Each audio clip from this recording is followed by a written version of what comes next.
Welcome to today's high-level discussion by the International Security Conference on Africa. I am Beverly Ochieng, Kenyan-born, based in Dakar, donc je peux présenter ça en français. Kwa ndugu zetu wenye toka Afrika Mashariki, Swahili.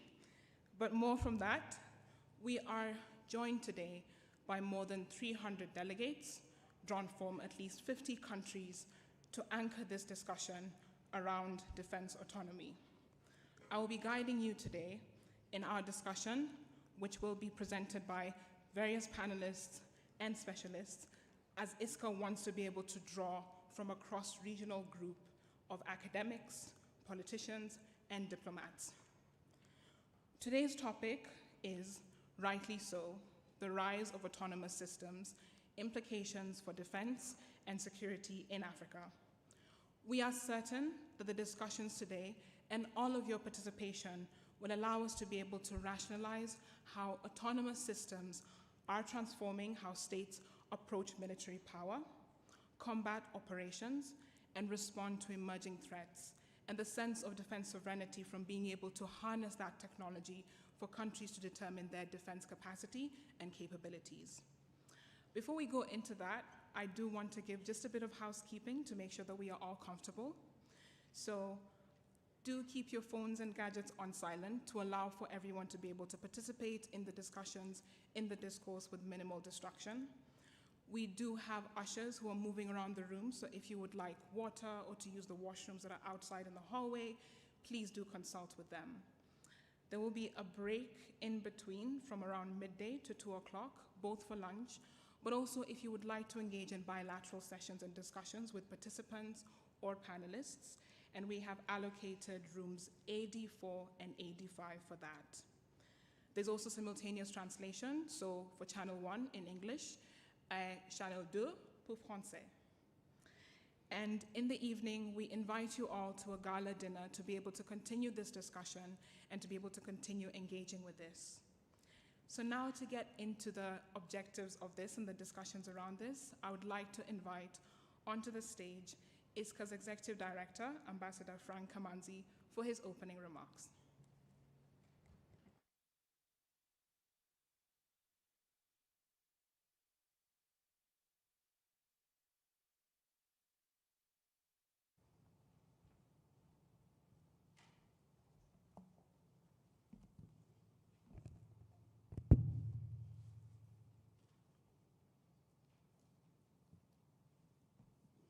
Excellencies, honorable ministers, esteemed military and security leaders, ladies and gentlemen, good morning and a very warm welcome to Kigali. It is both an honor and a privilege for the International Security Conference on Africa to welcome you to this important high-level discussion on the rise of autonomous systems, implications for defense and security in Africa. We thank you very much for honoring our invitation. We gather today at an important moment in global security. Specifically, advances in artificial intelligence, autonomous and AI, aerial, maritime, and ground systems are quickly redefining the character of warfare, border security, peace support operations, and management of national defense. And indeed, your presence here today reflects a shared understanding that autonomous systems, once considered the technology of the future, is now shaping strategic and operational realities of the present. For Africa, this transformation presents both unprecedented opportunities and significant challenges and questions. Autonomous systems have enormous potential to enhance intelligence gathering, improve border surveillance, support maritime security, protect critical infrastructure, and reduce risks to military and security personnel, among other utilities. At the same time, the growing use of these technologies raises important questions. For instance, how do we ensure meaningful human oversight and accountability regarding the use of force?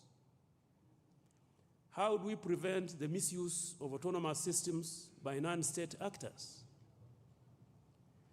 What policy and legal frameworks do we require? How do we develop the skills, technical capacity, and institutions needed to operate and sustain these systems effectively?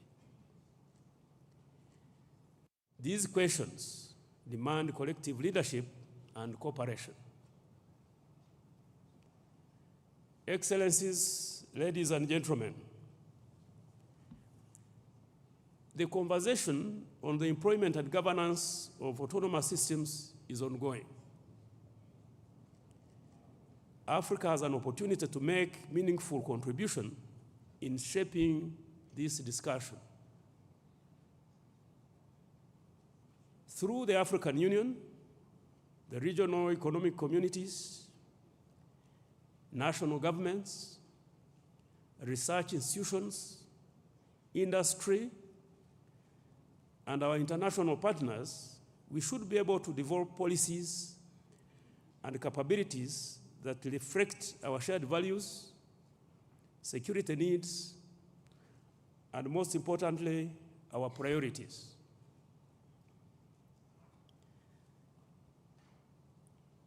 And therefore, today's discussion at the International Security Conference on Africa provides a valuable platform to exchange perspectives, practical experiences, and identify pathways for cooperation given the questions before us that are too important and complex to be addressed in isolation. On this note, I would like to welcome you once again to Kigali and wish you a productive and insightful discussions. Thank you very much for your attention.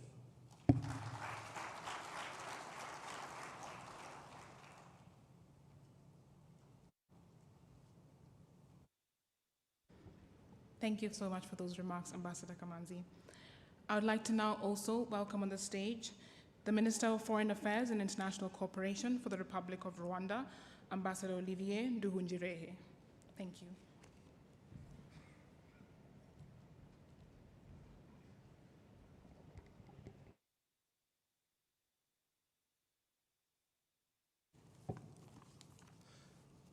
Your Excellencies, Honorable Ministers, senior government officials, esteemed defense and security leaders, Lieutenant General retired Ambassador Frank Musho Kamanzi, Executive Director of ISCA, distinguished guests, ladies and gentlemen, good morning.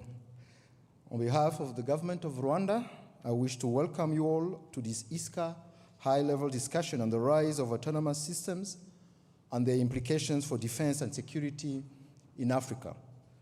Rwanda is pleased to host such a diverse group of policymakers, military, police, and intelligence leaders, as well as experts from across the continent.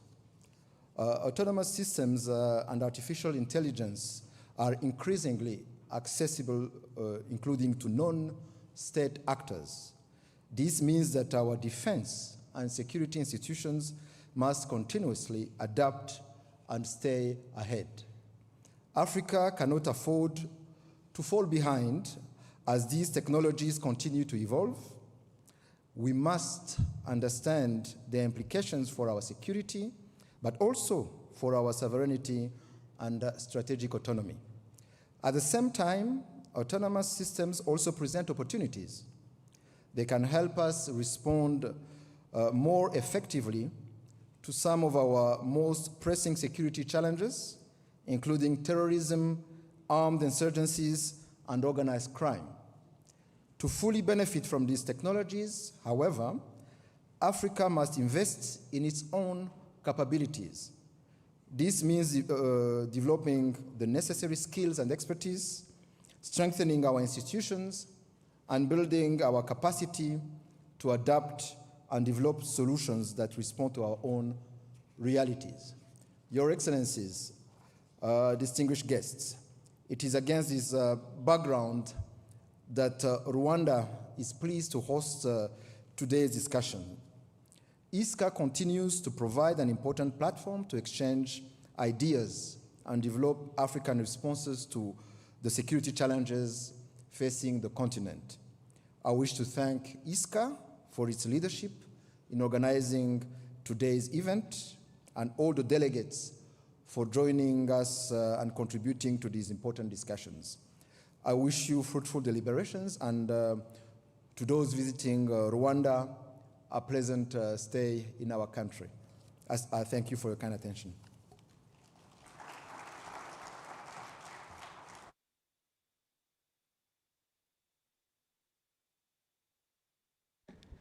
Thank you for that. And this now allows us to be able to open to the first panel. There will be complementary panels, so the first one now and then the one later. And in this one, we will examine how autonomous systems are reshaping conflict, military operations, and national security based on the experience of the speakers who will be joining us on stage shortly. So I would like to welcome, as a start, His Excellency Abdoulaye Diop, Ambassador Abdoulaye Diop, the Minister of Foreign Affairs and International Cooperation for the Republic of Mali, onto the stage.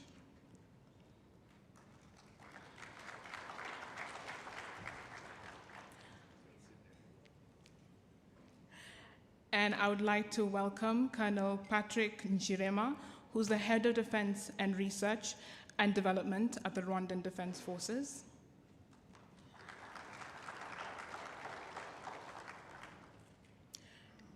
And we'll also be joined by Dr. Moise Busogi, who is the Assistant Teaching Professor at CMU Africa.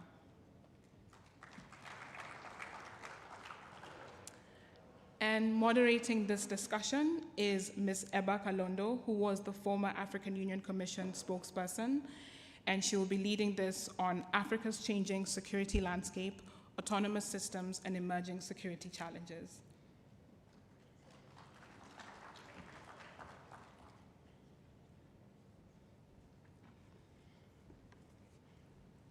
So over to you, Eba. Thank you very much, Beatrice. Good morning, Excellencies. And thank you for this esteemed panel to have the first conversation around this topic, which I believe is a conversation that ISCA, and we really have to thank ISCA's leadership for introducing this formal yet extremely global strategic conversation on AI systems and Africa's experience of it, and Africa's response to this global phenomenon. So we'll get right into it. As autonomous systems reshape Africa's security landscape, from military operations, the very nature of conflicts, and indeed national security across the continent, lessons are emerging from operational experience. And we're very, very lucky to have you here, Excellence, Monsieur le Ministre, from Mali as a state actor, like non-state actors alike, all had to adapt on how they approach autonomous systems. And the state of Mali was arguably an early adopter of some of this technology, paradoxically, because it was target of some of this hybrid technology. So maybe we'll start with you, Mr. Diop, to just walk us through the experience of autonomous systems on state actors and countries like Mali, and what your experience has been with this phenomenon. Thank you very much, Sister Eva. It's a pleasure to see you once again here in Kigali. And I want to start first by congratulating and thanking the Rwandan authorities for inviting us for this fantastic event, which is an extension of the Kigali Security Conference. And of course, the theme chosen is quite relevant to my country in particular. Of course, I wanted to give a perspective from a diplomat, looking at policy and political implications of the theme for us. Of course, this issue of autonomous system will focus mostly on technological and military issues, but at the same time for us, we want to look at more the policy implication, the political implication, and the geostrategic implication of this issue. I hope you will allow me also to change to French, so you can also to be more, I can go between French and English. Maybe my Kinyarwanda is not as good for the moment. I wish to change it maybe in the short feature. La question que vous avez posée, effectivement, le Mali aujourd'hui est au cœur de ces questions de système autonome à cause des défis auxquels nous sommes confrontés aujourd'hui. Je crois que je vais pouvoir regarder la question avec trois dimensions essentiellement. Parce qu'avant de parler de système autonome, il faut parler même de nos systèmes de défense. Et le premier défi que nous avons, c'est vraiment notre souveraineté pour assurer la défense et la sécurité, qui est en tout cas la première question, et comment nous travaillons pour avoir une autonomie stratégique de l'Afrique pour assurer notre défense et notre sécurité. Et la question des systèmes autonomes vient dans ce cadre. Et la deuxième réflexion, c'est de regarder un peu qu'est-ce que les systèmes autonomes nous apportent en termes de menaces supplémentaires, notamment par rapport à l'expansion du terrorisme et aussi le fait que ces outils sont aujourd'hui entre les mains de groupes terroristes qui assurent aussi une compétition par rapport à l'État. Et le troisième point sur lequel je voudrais mettre l'accent, c'est vraiment la question de la dimension régionale et des implications sur les questions des politiques que nous défendons de façon générale. Aujourd'hui, pour des pays comme le Mali, notre expérience, notamment dans le cadre de la lutte contre les groupes terroristes, parce que le Mali fait face à une série de menaces, lutte contre le terrorisme, conflits intercommunautaires, différents types de menaces, séparatisme, et toutes ces questions qui sont juxtaposées et font qu'aujourd'hui, nous avons compris que pour combattre ces défis, il nous faut pouvoir assurer la sécurité du pays, exercer son autorité sur l'ensemble du territoire, ce qui nous amène à la question de souveraineté sur notre territoire. Parce que tant qu'on ne contrôle pas nos territoires, on ne sera pas en mesure d'assurer la sécurité. Donc c'est ce qui nous amène aussi à nous poser la question par rapport au système autonome. Parce que le système autonome, quand on regarde, c'est d'abord parler de notre propre autonomie à assurer la paix et la sécurité. Je crois que des pays comme le Rwanda ont été des précurseurs pour montrer que pour assurer la paix et la sécurité, il faut que nous prenions le destin de nos pays entre nos mains. Sur le plan du financement, sur le plan de la doctrine militaire, sur le plan de la capacité à déployer. Donc l'ensemble de ces questions revient au fait qu'il faut se prendre en charge nous-mêmes. Donc ça, ce sont peut-être des leçons que nous tirons. Et aujourd'hui, c'est le paradigme qui se développe dans beaucoup de pays africains. C'est un peu comment couper la logique de la dépendance. Parce que en matière de défense et de sécurité, vous avez vu que le Mali, pendant plus d'une dizaine d'années, a reçu toutes les armées du monde, y compris la mission des Nations Unies, mais on était dans une logique de dépendance parce que rien n'était fait pour que nous-mêmes nous puissions assurer notre sécurité. Oui, justement, mais ces nouveaux systèmes, justement, comment ils ont introduit la notion de la souveraineté par rapport à ces systèmes autonomes et l'expérience du Mali, spécifiquement avec ces systèmes autonomes. Comment vous avez... Vous savez, les systèmes autonomes, pourquoi pour des pays comme le Mali, en plus de l'investissement dans la défense et la sécurité, les systèmes autonomes ont été des choix pratiquement logiques pour nos pays. Le Mali, je vous rappelle, la superficie, c'est 1 million, plus de 200 000 km². Oui. Avec 7 voisins. comment nous allons assurer la sécurité de cet espace pour faire les routes, pour faire les centres de santé, pour faire la sécurité. Toutes ces questions posent des problèmes, des défis importants. Et dans combien d'années nous allons pouvoir recruter autant de gens pour pouvoir assurer la sécurité? C'est pourquoi, ces dernières années, le Mali a investi fortement sur les systèmes autonomes, sur la technologie pour assurer la sécurité, notamment la technologie des drones. Quand on regarde le cas du Mali, il y a 5 ans, le Mali ne volait presque aucun drone. Aujourd'hui, on a des dizaines, presque des centaines de ces outils qui sont gérés par nos forces de défense et de sécurité, mais qui sont aussi gérés par des Maliens. Ça, il faut le préciser, parce qu'il y a une grande campagne de désinformation qui tend à faire croire que les drones au Mali sont pilotés par l'étranger. Non, nos drones sont pilotés par de jeunes Maliens qui ont été formés, qui arrivent à gérer cette question. Aujourd'hui, les systèmes autonomes font complètement partie de notre système de défense, et ça nous amène aussi à beaucoup de questions. La question de la formation de ces jeunes gens, qui est aussi une question extrêmement importante. Il y a aussi des questions liées aussi à la doctrine, parce qu'on ne peut pas utiliser ces systèmes sans avoir une doctrine, sans avoir aussi des politiques qui puissent gouverner ces questions, sans toucher aussi même à des questions d'éthique. Aujourd'hui, il faut que nous préparions même la génération de demain sur l'usage de ces engins. Dans tous les contrats que nous négocions, que ce soit avec la Russie, avec la Chine ou la Turquie, il y a une forte dimension de formation, mais il y a aussi une forte dimension de transfert de technologie. Parce que tant qu'il n'y a pas ce transfert de technologie, nous allons dépendre de ces systèmes. C'est pourquoi le Mali a décidé d'établir aujourd'hui un centre malien sur l'intelligence artificielle.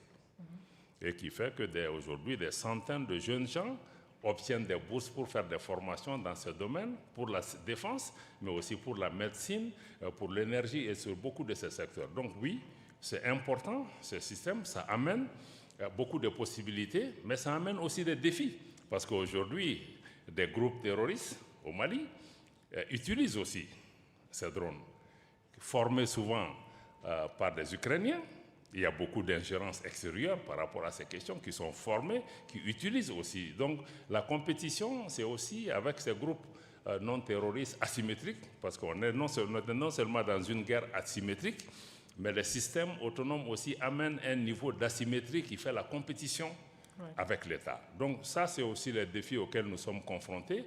Mais il faut que nous fassions extrêmement attention, parce que ces systèmes autonomes que nous mettons entre les mains de groupes terroristes, mais ne visent pas que le Mali, va finir dans tous les pays qui sont autour de nous et dans d'autres pays africains, ce qui rend la chose beaucoup, beaucoup plus complexe et nécessite vraiment qu'on soit conscient à la fois des opportunités que cela offre pour des pays comme le Mali pour contrôler nos frontières, contrôler notre espace, mais en même temps aussi, ça complexifie la menace asymétrique à laquelle nous sommes confrontés. Non, c'est très important et merci infiniment, Monsieur le Ministre, pour cette introduction par rapport à l'expérience spécifique au Mali, votre pays, par rapport à l'utilisation, l'introduction et l'intégration de ces systèmes autonomes dans la doctrine et la sécurité du pays. And maybe just to dovetail on what Minister Diop has said, I'll move to you, if you don't mind, Colonel, on this experience from a state like Mali on autonomous systems and their level of experience with it, or introduces the question of how can Africa try and keep pace, if you will, with the capacities of autonomous systems. What should we be doing? How should we approach it? From whether it's military planning, military campaigns, as states, given the opportunities and the threats that were introduced by Minister Diop. Thank you very much, Moderator, and thank you, Honorable Minister Diop, for an excellent introduction to the conversation. On the outset, before I respond to the question you've put to me, I think there are two things that I wanted to talk about briefly. One is that from a military standpoint, for centuries, military power was determined by who had more number of soldiers. It was counted in terms of actual head counts. It was counted in terms of who had more weapons. It was also seen in terms of who had more industrial capacity to produce large amounts of ammunition and weapons. That's how military power was determined when you're comparing countries. But we've entered an era where machines can see, machines can analyze, machines can make decisions, and machines can act with diminishing human intervention. And I want to underline that because that's how autonomy comes into the equation. Now, in this new era, the question then is no longer whether autonomy or autonomous systems are coming, because they're already here. The question for Africa is, one, are we just going to continue to be a consumer of this technology? Or are we going to invest in capabilities that can help shape this technology that is going to be instrumental in the future? The question is whether our institutions will have the agility to transform and adapt to changing conditions. The question is whether we can innovate. The question is whether we can adapt our doctrines, as Minister Diop mentioned, talked about doctrine. Maybe I'll talk about that since you put that to me. And so I think the question overall is whether Africa can position itself so that this rise of autonomous systems and other related technologies and capabilities can be converted into a strategic advantage, or whether it becomes a strategic vulnerability because now we even become weaker than we were in the past. So I think overall, that's the first thing I wanted to say. The second thing I wanted to maybe briefly touch on is I'm not too sure whether we all mean the same thing when we talk about autonomous systems, because this is an evolving field, rapidly changing, evolving. And so when we talk about autonomous systems, I'm not sure if we all collectively have the same understanding of what it is. So I wanted to very briefly talk about what it is, what maybe it's not. It's not an exact definition, but from a practitioner standpoint, at least what comes to my mind when I think about autonomous systems.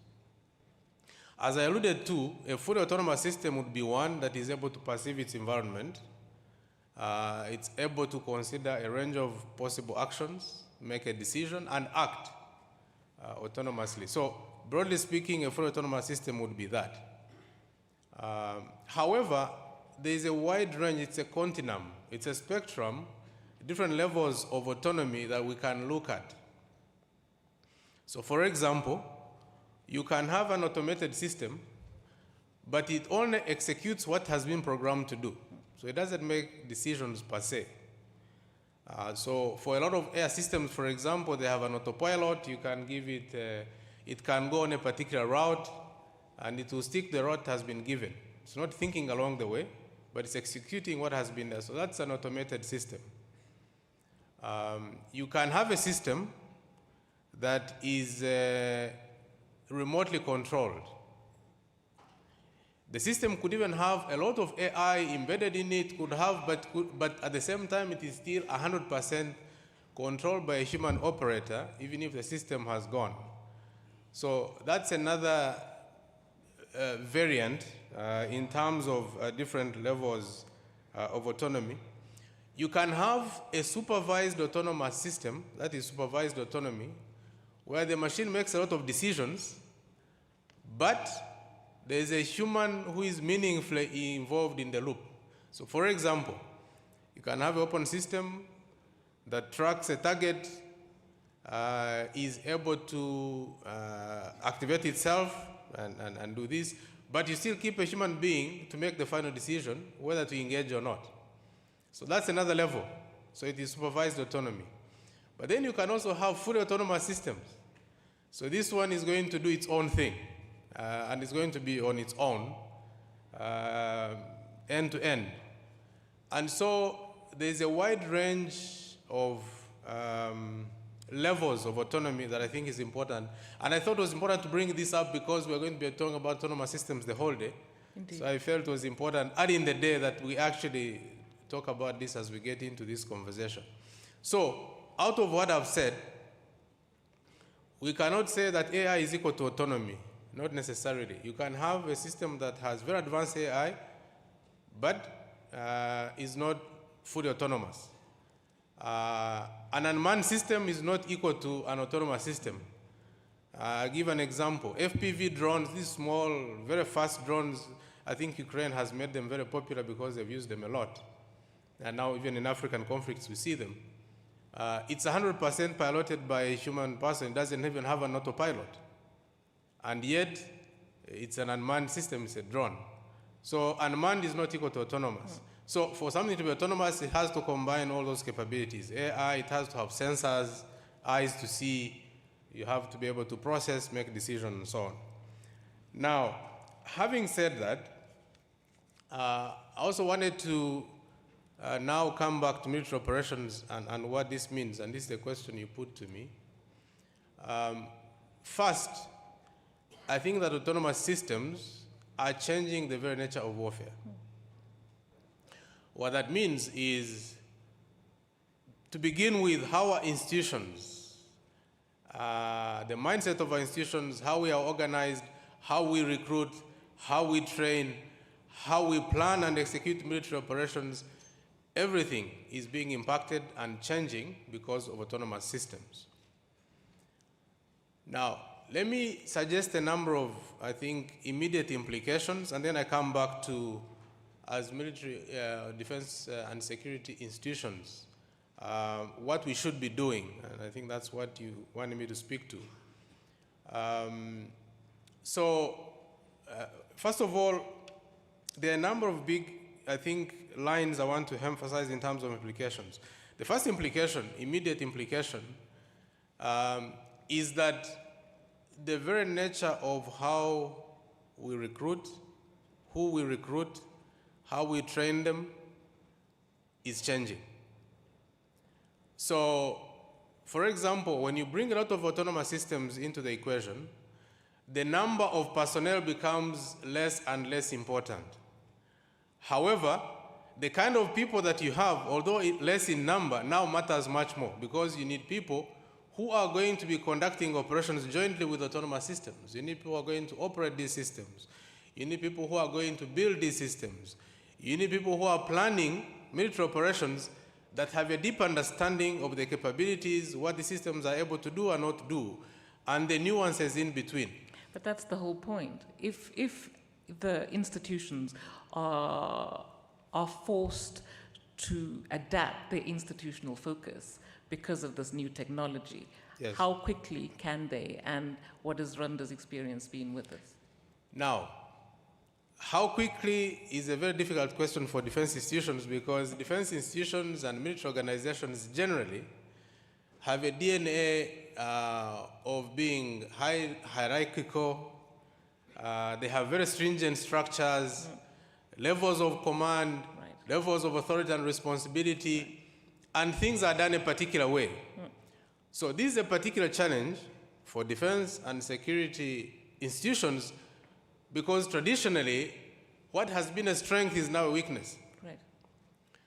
The strength of having this firm structure of command and execution, all of that used to be a strength in the previous environment and situation and the kind of wars that were fought. But in a situation where you need to quickly adapt, be agile, innovate, and I think we see this a lot. In many respects, the Russia-Ukraine war has become like a laboratory, and it has become like a painting that shows us what the future is going to look like. And you see today, Ukraine has very close to the front line. They have production facilities there. There are 3D printing parts of things that they're using on the front line. But are you... Now, let me come to Africa. Yeah. The reason I'm saying this is that it has to begin with the leadership of African defense and security organs recalibrating how our institutions are built, how they are developed, because the way we are today, we are ill-equipped to deal with this fast-changing environment that is upon us and that is not going to go away. And so, if you ask me how fast, I'm not probably the best person to respond to this. Maybe you should put it to, we have honorable ministers and others in the audience here. How fast we adapt, I think, is a question of leadership. Now, you're asking about Rwanda. Rwanda has a unique advantage because we have a commander-in-chief, president of the republic, who is very agile, who is future-looking. He's always looking far into the future. And so that kind of gives Rwanda an advantage, and Rwanda in defense, because then he's always constantly challenging the Rwanda Ministry of Defense and the RDF and other security organs to keep up. Things happen and it triggers changes in the way we think and act, and that's why an organization like the one I head exists within RDF, which looks at research and development and trying to build capabilities.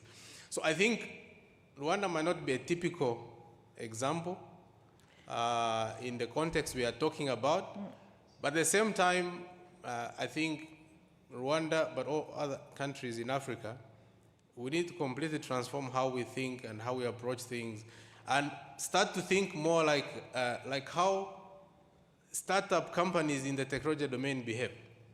But that's probably the best introduction to this conversation, is that we are all challenged at various levels of institutions, of leadership, of political thinking, how to adapt to this new technology, and some of the early adopters. And the reasons for having adopted that is maybe because they had to adopt a defensive posture, whether it was Ukraine, Mali, which are early laboratories of experience of these systems. You see, you have to survive. When survival is at stake, then you're forced to adapt. I think that's what those examples show to us. So this sink and swim, basically, yes, what you are saying. I'll come to you, Professor.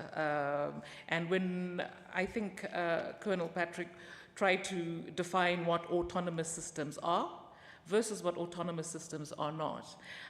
We're using these words that are new to our vocabulary, certainly for most of us. Is there general consensus on the definition of what these words, autonomous systems, mean, where they come from, and what it is that, what are their characteristics today as they are experienced by the defense and security communities? Thank you very much. So if you, to really look at that question, in a way you could argue that Colonel Patrick has answered the question by specifying different levels of autonomy. But really to answer the question, you have to look at the historical nature and evolution of technology and the unmanned systems. So for instance, let's look at the aircraft, for instance. So this is really like an old technology. When people talk about drone, it's funny, same as AI, a lot of people think this is something that just happened for the last 10 years or 5 years. But it's really not true. Like, this is like 100 years old. And like, let's say in 100 years ago, there was really an attempt using, let's say, the radio communication to really drive an airplane without being in it, right? But as technology has evolved, the phone we have, this, you know, the computer capability we have in a phone is like 1,000 times bigger than what was contained in the Apollo that went to the moon. So this is something very, very difficult to really comprehend.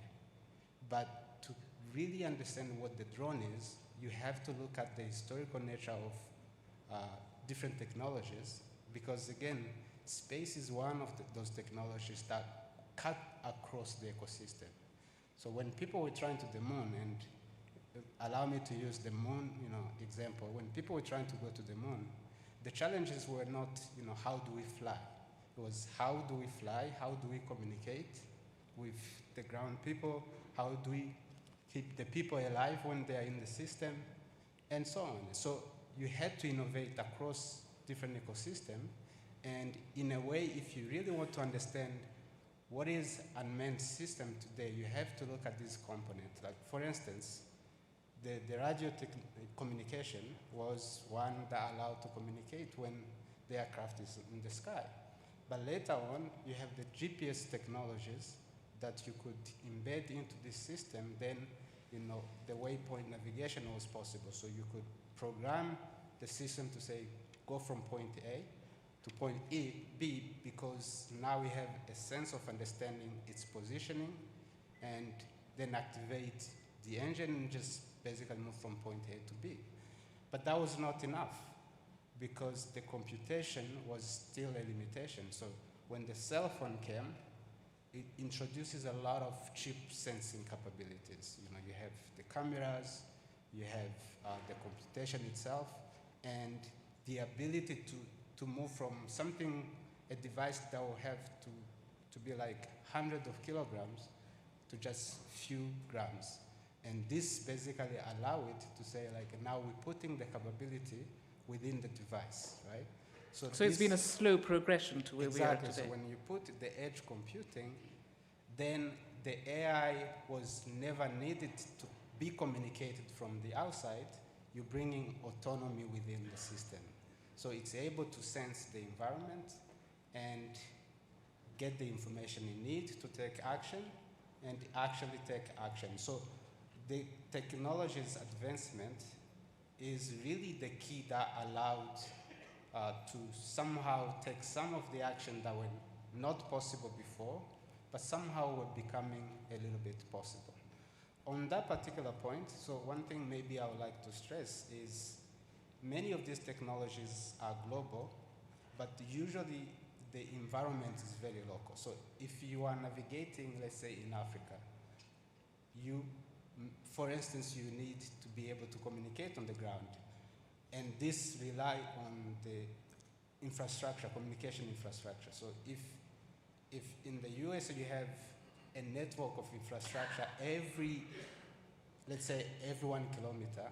Are you suggesting that there needs to be a level of customization of this global technology to African context?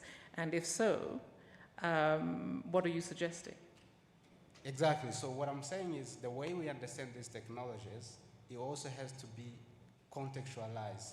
So what is possible in certain world might not be possible in our world. Let me just give you an example, really unrelated to even the defense, because I'm not from the defense. So my background is in computer vision. The computer vision is really a matter of looking at an image and trying to learn what's happening. It's image understanding. It could be simply like taking a video and explaining the scene. So if I take a video, I ask AI, I can say, this looks like a room where people are talking about something interesting, because it looks at the attention of the people and so on. Mm-hmm. Now, you can use this technology in agriculture. So let's say, in my own example, we're doing crop type mapping. So you look at the satellite imagery and you say, this is a potato, this is banana. What we realize that even if you train a model to detect a potato versus a banana, and you take the same model like that was trained in Uganda, but you deploy it here in Rwanda, it was actually suffering from the performance, right? So in that context, you could bring a drone that was trained to detect building, but somehow detect the building in the US, and somehow here it's confusing building to something else because of our architecture is different. And so that level of contextualization is important, and which really bring to what Kano was saying, like how do we become the major player in the technology itself. You seem to be introducing two new things, that there's, it's how models are conceived and for which environment they are in, and use they are conceived for, and that there's a level of customization and even an innovation within not only through the technology, but also for the usage. So which begs the question of opportunities and challenges and how to use what we know now with a technology that is fast outpacing our understanding of it, and even our human control of this technology. So when it comes to automated systems and all these conflicting yet symbiotic relationships of opportunity and risk, in the defense systems and security systems, how does this play out? Colonel. Okay. Thank you very much. I think to build on to what the professor just mentioned, yes, but also onto the comments I made earlier, I think the starting point is build talent, build talent, build talent. Because this being a new field, he talked about contextualization. He talked about systems that maybe are built somewhere in another country, in a more advanced environment, trained there, and then you bring it here. So for us to be able to bring this technology into our own context, build it to be responsive to a specific environment. So let me give an example.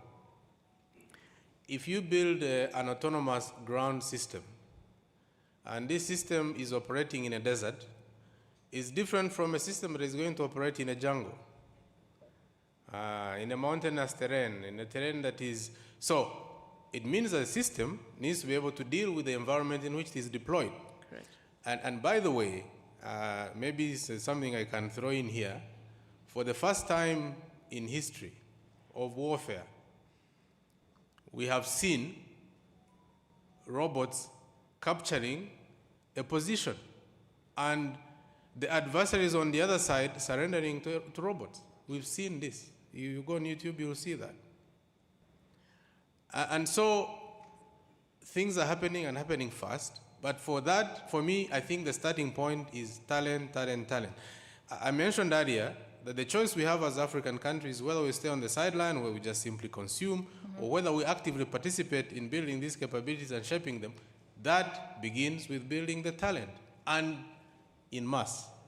At mass. Yes, and by the way, another point related to this is, this also ceases to be purely something that happens in defense and security organs. Because now, a lot of these technologies are dual purpose. They are dual purpose. If you look at all of these components... I think this was the suggestion of Professor, exactly. Yes. Yes. It's dual purpose. So when I'm talking about talent, I'm not talking about talent within defense and security organs alone. In those institutions, yes. But you need to build an entire ecosystem. You need to have a lot of young people within the country that are experimenting with these technologies. They are getting familiar with them. They are playing with them. They are developing all kinds of unlikely uses and scenarios. And so I think at a country level, we need to be rethinking how we build military power and go beyond thinking in terms of big platforms and systems that you spend millions and millions of dollars purchasing, and rather to say, how do we take advantage of this revolution that is happening, where you have all of these many components of technology that are all evolving, that can potentially be built into systems that are actually effective on the battlefield, and that requires a combination of both civil and military and security organs, all involved, and a society-level approach, so to speak. That's an important point, I think, because when you talk about building the talent and institutional capacity, especially on a continent like Africa, where we have the youngest demographic positive, and we have Professor Moise here, what can academia then and on a continent like Africa, where 75% of our population is under 28 or 26 years old, how can academia help contribute to solving some of these challenges, but also with the opportunities of the demographic of the youth population that is much more open to innovation and thinking out of the box, do you think? Thank you very much. So this is a very interesting question, and in fact, maybe I would like to really acknowledge ISCA for inviting academia in this discussion, because I actually believe that's even the first part. Like, oftentimes you do not, it's really not obvious to see that we are the stakeholder in this defense discussion, and thank you as so much academia.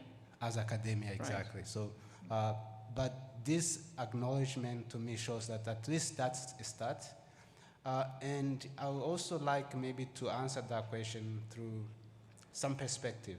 So if you look at some of really the technologies that have shaped the digital transformation, something like internet, in our case, something like GPS. These are technologies that were built by the funding that came from the military, but in collaboration with academia. So it was some form of really a good working mechanism where a military maybe have an objective. But the objective, yes, the mission is very military, but the fundamental research question is really just an open question. How do we navigate under a changing environment? If there is a great wind, how do we do the flight control to actually survive that? So these are simple research questions that are not necessarily military, and the ability for the defense somehow to decouple some of these questions where, of course, there are some sensitive matter that shouldn't be part of this discussion, but how do we decouple those two elements, the enabler, the technology enabler that is really across civilian nature, and then we push that button to the people, to our best resources, which is the young population. I'm going to give maybe an example from my university. So it is an American university, and the cost of a PhD student per year is $120,000 USD. So to have just one student every year, so in 5 years, you're talking about $600,000 for one student. Now, at the University of Rwanda, the same PhD probably costs less than $10,000. So imagine the ability to somehow do the conversion where one PhD versus 10 PhDs, and most of the technological advances, when you look at a big grant, 70% are personnel, 30% is really the equipment. So we have the advantage of the people, and it's just a matter of building capacity, bringing the challenge to them, and one way or another, the 70% will have one who bring up the innovation that really solve the problem. So I think that collaboration to me is extremely important, and there are examples that has worked, and I maybe like to even acknowledge the government of Rwanda, the university military, the new one that is established. I think that's even a very good way of thinking, because it even removes some element of control information. Thank you, and thank you for bringing the conversation back to people. And intention and motivation, and certainly the academic community and the opportunities there, and the natural partnerships between academia and, say, the military community, whether it was, you gave the example of the internet, but also in public health, for example, whether it was the mRNA vaccines for COVID. These were partnerships between academia, research institutions, and national security and governments. So they are natural partnerships that are there, but because this technology is so new and seems to sort of challenge us on so many levels, we forget what we know, and that it's really how to adapt what we know to this new environment. And when we talk about cooperation and synergies and partnerships, I'd like to maybe take a bit of a giant step on, apart from, there's partnerships and collaboration, but there's also competition. And geopolitical competition comes into play. So how are geopolitical competition and external partnerships influencing Africa's adoption of autonomous systems? I'm taking a bit of a leap here, but I'm really looking at you, Minister Diop, knowing the possibilities of partnership, looking at it within the prism of existing geopolitical competition. Non, merci beaucoup. C'est vrai que nous sommes dans un environnement de compétition géopolitique. Je crois que ce n'est pas négatif de notre point de vue. Ça peut être pour l'Afrique même plutôt une opportunité. Parce que quand on regarde dans le passé, on avait peut-être un nombre réduit de pays occidentaux, ou en tout cas un groupe réduit de pays qui contrôlaient ces technologies. Aujourd'hui, on se rend compte que l'asymétrie est très développée parce qu'il y a beaucoup de pays de taille moyenne, comme l'Ukraine, comme l'Iran, ou autres qui ont amené une autre dimension dans la compétition. On se rend compte que les grands pays comme les États-Unis ont lourdement investi dans des technologies qui coûtent excessivement cher. Or, il y a des pays de taille moyenne, comme la Turquie, la Chine et d'autres qui viennent avec des outils, du matériel de guerre accessible à faible coût.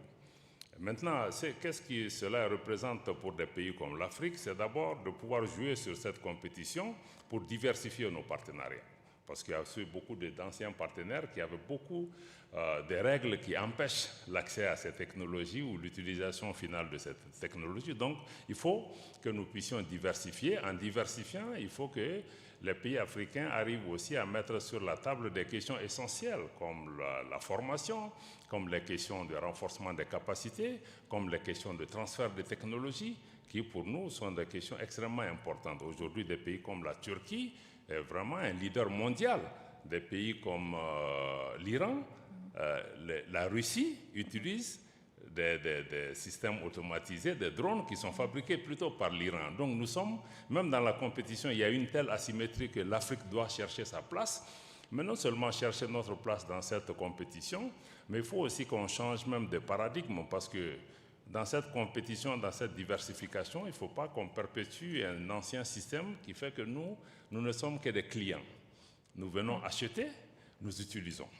Donc il faut qu'on utilise aussi cette compétition pour bâtir des capacités sur le continent, pour produire, pour aller peut-être même vers des industries militaires bâties sur le continent africain, qui fait que nous puissions aussi produire et compétir avec les autres. Peut-être qu'on aura besoin de certaines composantes qui viendront de l'extérieur, mais tant que nous n'allons pas aussi être en capacité, parce que je crois que c'est la question qui est posée par l'université et aussi par le colonel, c'est cette question, parce que les guerres que nous sommes en train de faire aujourd'hui, ce sont des choses qui ont commencé il y a longtemps. Donc on ne peut pas entrer dans les systèmes automatisés juste par la fenêtre, ça nécessite aussi des investissements. Ça nécessite la formation, ça nécessite aussi un engagement de long terme. Donc cette compétition est saine pour autant que l'Afrique y entre en essayant de développer son autonomie propre, pas des systèmes automatisés, mais une autonomie pour l'Afrique de pouvoir produire des engins qui sont aussi adaptés à notre environnement. Yeah. No, I think there's agreement that there's a need for a step change, not only in doctrine, but also in we forget that it takes political leadership for a national environment to be introduced to the need and to the urgency of the question and the context of a country's participation in it. You know, Colonel, you said something earlier about Ukraine, which has almost become the new laboratory of innovation in this type of technology when it comes to defense and security systems. And there are certainly, on the global stage, global conflicts like the war in Ukraine, in Iran, and others that probably also can give lessons of the unlikely innovation of these systems and this technology, and what smaller nations or less powerful nations have been able to very deftly use this technology, and paradoxically, because they were victims of much larger adversaries, and it really was their sense of innovation due to a clear and present danger to their survival, like you said earlier. So these political systems and political economies that are coming out of these systems and these laboratories of experience that we are seeing in Ukraine, that we are seeing in Iran, I'm sure there's also, I think, how automated systems have changed the nature of conflict and how states or parties have been able to adopt new postures, whether it's like in Libya we saw just the other day. There were oil refineries that were bombed using automated systems. So we see how conflict is being impacted on our continent right now. We also know that automated systems are being used in other conflict theaters on the continent. What do you think are important or at least interesting parallels that we see on the continent today, whether in conflict that can, or that offer an experience that needs to be introduced in a hall like this today to think about and also to talk about? We'll certainly speak to the audience, because many of the experiences of the practitioners are in this hall today. But what would you say to that opportunity that is born out of need, as we see it in some theaters today, and how can we harness that as a continent and our defense systems? Okay. Thank you very much. So let me start by looking at some of the key learnings that we see in major wars today, and what they mean within the African context and what we see happening. First, if you mentioned two specific wars, and I think they are good examples and a lot of lessons there. For example, when we look at the Russia-Ukraine war, a number of things stand out. First, for the first time, we have seen the use of low-cost tactical systems to effectively destroy strategic systems. These are all online, so there's nothing that I'm saying that is not publicly available. So there was an instance where you had an attack 4,000 kilometers deep in Russia. There was a lot of ingenuity in the process. You had these trucks, they had small tactical drones built in the top of the thing. Of course, they're using satellite communication to be able to communicate at that range and remotely control everything that was going. But at the end of it, you had small tactical systems that could effectively attack and destroy strategic bombers. That is unprecedented in history. That's number one. Number two, I mentioned earlier where we have seen robots attacking a position where there are human beings, and human beings surrendering to robots. This is online, you can go and see it. That is completely unprecedented. We have seen where things that were previously purely civilian, non-military, and now they are being used in hundreds of thousands every month. FPV drones, these, by the way, were hobbyists. So for maybe the people who don't know what FPV drones are, these are small, simple structures actually, very noisy, very fast, and people fly them wearing, headgear. It's called first-person view, FPV, first-person view. So the person piloting it is actually piloting it manually. It's extremely fast, highly maneuverable, and this thing, you can tie anything onto it and it will detonate upon impact. So the first time we saw this being used is in the Russia-Ukraine war. One thing I think that when you look at the Iran, US, and Israel war, again you see a lot of interesting things there. You see, for example, in the early phase, how Israel was able to embed into Iran intelligence elements and some small tactical drones to do some targeted strikes. On a bigger level, you can see, for example, how AI has been used. Again, I think this is a new development, although even in the Gaza war, the same thing was there, where AI is used massively in terms of targeting.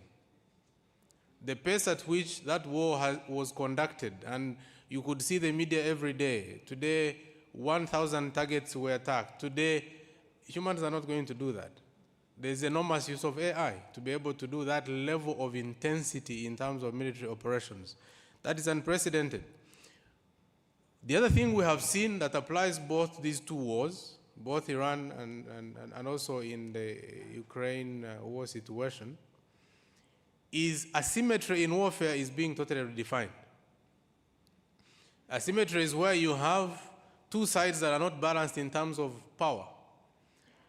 But the one that has less means is able to ingeniously use the less means to achieve their own objectives, or at least not be able to succumb to the opposing side. So we've seen that in the case of Ukraine against Russia. We've seen that in the case of Iran.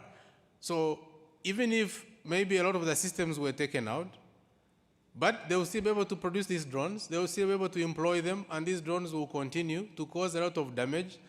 And there has to be, the calculus changes, when the opposing side is actually doing their calculus. That's why we are in the situation where we are now. Now, in Africa. So all of these things as we see them, what do they mean for us? One, Africa has a lot of non-state actors. You go into the Sahel, you go into the Horn of Africa, you go into the Great Lakes region, a lot of non-state actors. These non-state actors are also learning the same way state actors are learning. Now we see, for example, the use of drones, small tactical drones increasing. And even if military systems are restricted in terms of how they are bought, what we see now already happening actively is non-state actors will buy small tactical drones, convert an explosive that can be carried within this small tactical drone, drop it onto targets. So it means that as nations, we no longer have monopoly over the technological capabilities of warfare. And violence. And violence, so to speak, if you want to call it that. Yeah. We are defense forces. We defend, we don't cause trouble. Yes. So yes. You'll never hear of an offensive Minister of Defense. We're all, we all belong to ministries of defense because it's a defense. Offense only comes in when it is necessary. Now, so the first thing that we see is the asymmetry being totally defined. And that has huge implications in Africa because we have a lot of terrorist organizations. Minister Dio talked about it. And now they have at their disposal access to a lot of tools if they can build in the ability to innovate, like we see in these wars that you asked me to talk about and draw lessons. So it means that now we have a bigger problem. Not only do we have to figure out how to employ these systems, but how do we counter them in highly asymmetric scenarios where you're dealing with a non-state actor who's learning the same thing. That is doing the same thing. They don't need to have fighter jets. They don't need to have very big drones. They need to just take civilian, small tactical drones, creatively build them into combat systems. So how do we counter them? That's a very big challenge, actually. Right now, it's a very big challenge.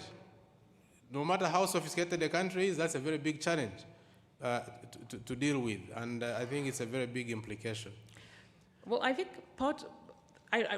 the more all of you speak, I'm struck by that there are more questions than there are answers, because this is a group learning experience on a global level and certainly on a continental level. So I think also it's important to point out that this conversation is introducing this conversation, because it needs to be had. It's a strategic conversation where experience is the only knowledge, and everybody's experiencing it differently, but simultaneously. Everybody's a student. Everybody's a student. There's no expert. So maybe this is a good time to then also open the conversation to the floor so that we can take this group learning experience to the greater community that is seated here in terms of thinking, in terms of operational experience and lessons.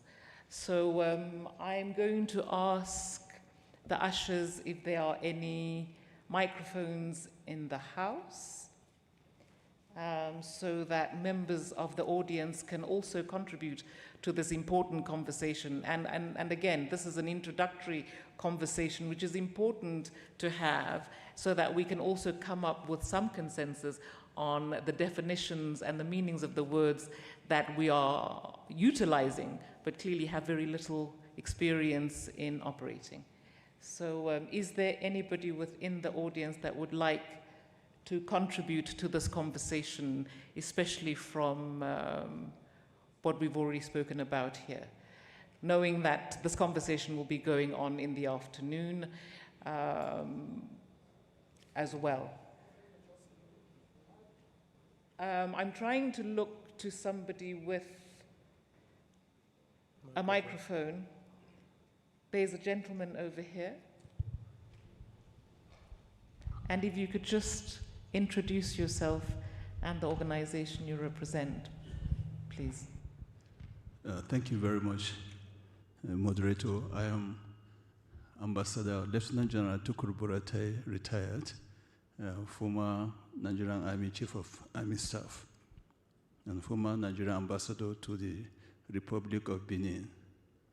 I want to commend the organizers. I also want to commend the panelists for a very insightful discourse on this, the rise of autonomous system, security implications for our continent. It's a very topical issue. And if we look at the development of the drone, especially in Africa, it came late.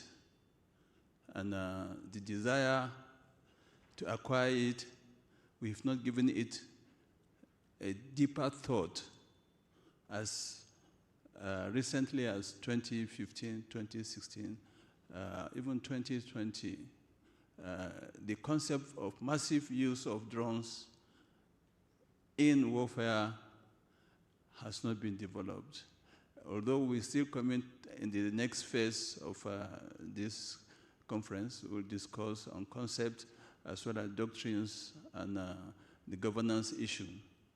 But talking of the rise, if you talk of rise, have we really adopted the drone technology, the drone system, in our military operations?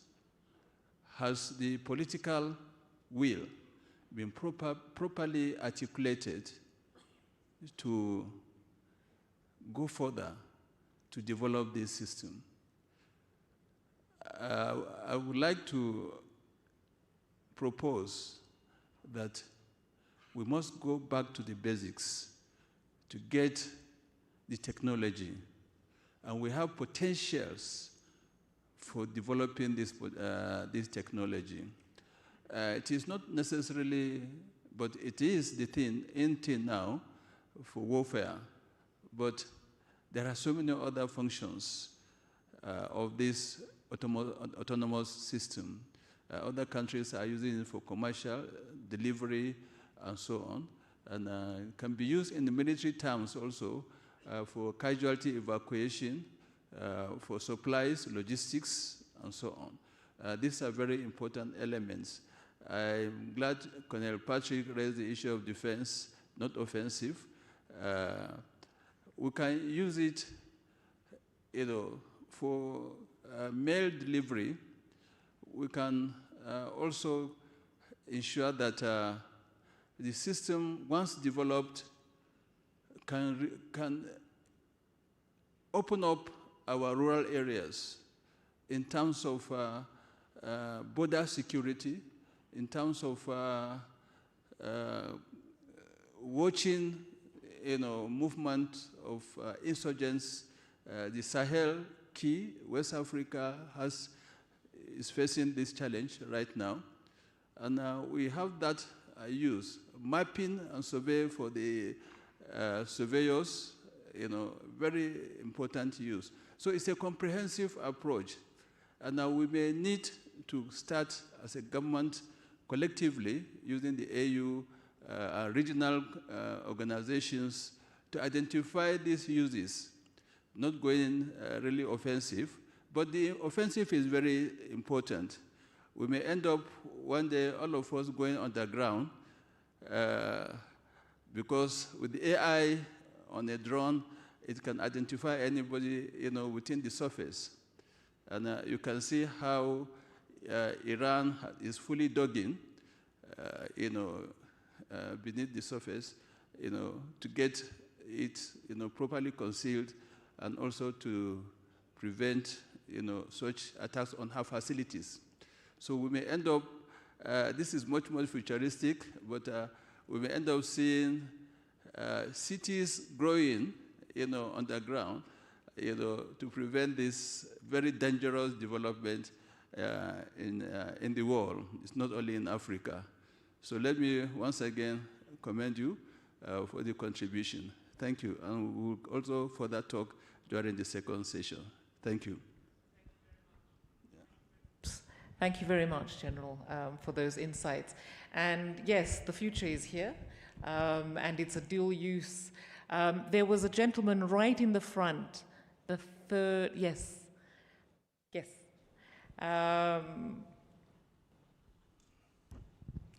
Madam Moderator, good morning. Good morning. Do you mind if I use the floor? Because I have a written contribution. Would you mind identifying yourself, sir? Yes, please, of course. The floor is yours. Manuel Vieira. I'm the director of the Foreign Intelligence Service of Portugal. Would you mind if I use the floor? We'd love to hear your contribution to the thank you. conversation.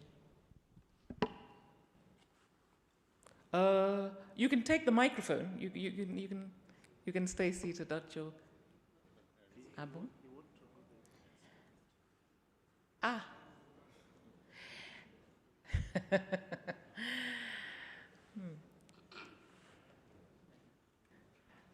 So you're quite welcome to use the microphone that you left behind. Sir? Okay, thank you. Excellencies, dear panelists.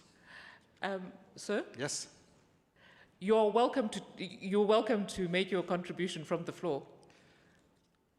Okay, thank you. Thank you. Please, go ahead.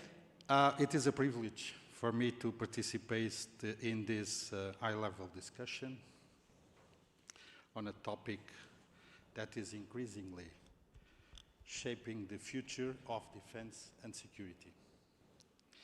Emergent technologies are transforming our societies in an unprecedented pace. In general, emerging technologies are creating opportunities to improve social and economic conditions and to address complex changes. Important breakthroughs have been achieved in robotics, artificial intelligence, the Internet of Things, data management, biotechnology, and new materials, among several other areas. These achievements are already benefiting society and the industry as their applications will continue to expand. However, these same technological developments also create new security, military, and political challenges that we have to be prepared for. With global hostility on the rise, emergent technologies also rapidly changing the nature of war. States and non-state actors are harnessing digital platforms and expandable machines, mainly drones, to gain strategic advantages. This accelerates the evolution and adoption of lethal autonomous weapons systems, hardware empowered by artificial intelligence to attack targets with minimal human oversight. In our view, there is no geography immune to these developments and impacts. I read recently, the nature of war has not changed, but its character is changing profoundly. Recent conflicts like Ukraine and Iran have shown us how rapidly warfare is evolving. We witness battlefields which, alongside conventional military capabilities, feature a paraphernalia of technology, novel equipment, and activities besides traditional domains, such as sensors, autonomous systems, real-time data collection, and cyber operations. Autonomous systems can undoubtedly spare lives and tasks of the forces deployed. At the same time, they can become highly effective weapons for defenders. Several autonomous systems are supported by real-time intelligence provided by sensors, and such intelligence can turn lethal. This constant technology evolution demands that our institutions remain agile, adaptable, and capable of responding at the same pace as emerging threats. Ukrainian conflict showed us a rapid development of this technology in order to counter electronic warfare. Electronic warfare measures resulting in systems that now are capable of navigating, identifying, tracking, and engaging targets after a pre-selected area of attribution or a predetermination of the type of the targets to engage. Excuse Yes. me, sir. I hope we're running a little bit short on time, so I hope that Okay. in the next 2 minutes we can round up. Thank you. Thank you. That's very kind. Let's be practical and realistic. For states that want to preserve their sovereignty and security, but do not have the immense resources, autonomous systems bring a unique opportunity to guarantee the maintenance of that sovereignty in the air, on the land, on rivers, on lakes, or in the ocean. Autonomous machines are capable of guaranteeing at a tiny fraction of conventional cost the security, peace, and sovereignty of states. We are witnessing a genuine paradigm shift, a game changer. Africa's youth represents one of its great strengths in building these future capabilities. Europe and Africa have much to gain by working together through trusted partnerships, capacity building, and the exchange of expertise. Allow me to conclude with one final thought. The future of security will not be shaped by technology alone. It will be shaped by the choices we make today. How we innovate, how we cooperate, and how we ensure technological progress remains at the service of our collective security. As the Grand Chess Master Garry Kasparov once said, AI won't replace humans, but those who use AI will replace those who don't. Thank you very much, sir. Thank you. Thank you. Thank you very much for your contribution, and I'm sure we're all very much in agreement. I would like to maybe have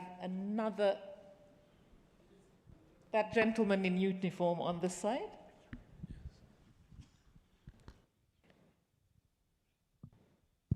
If you can introduce yourself Merci bien, and Madame.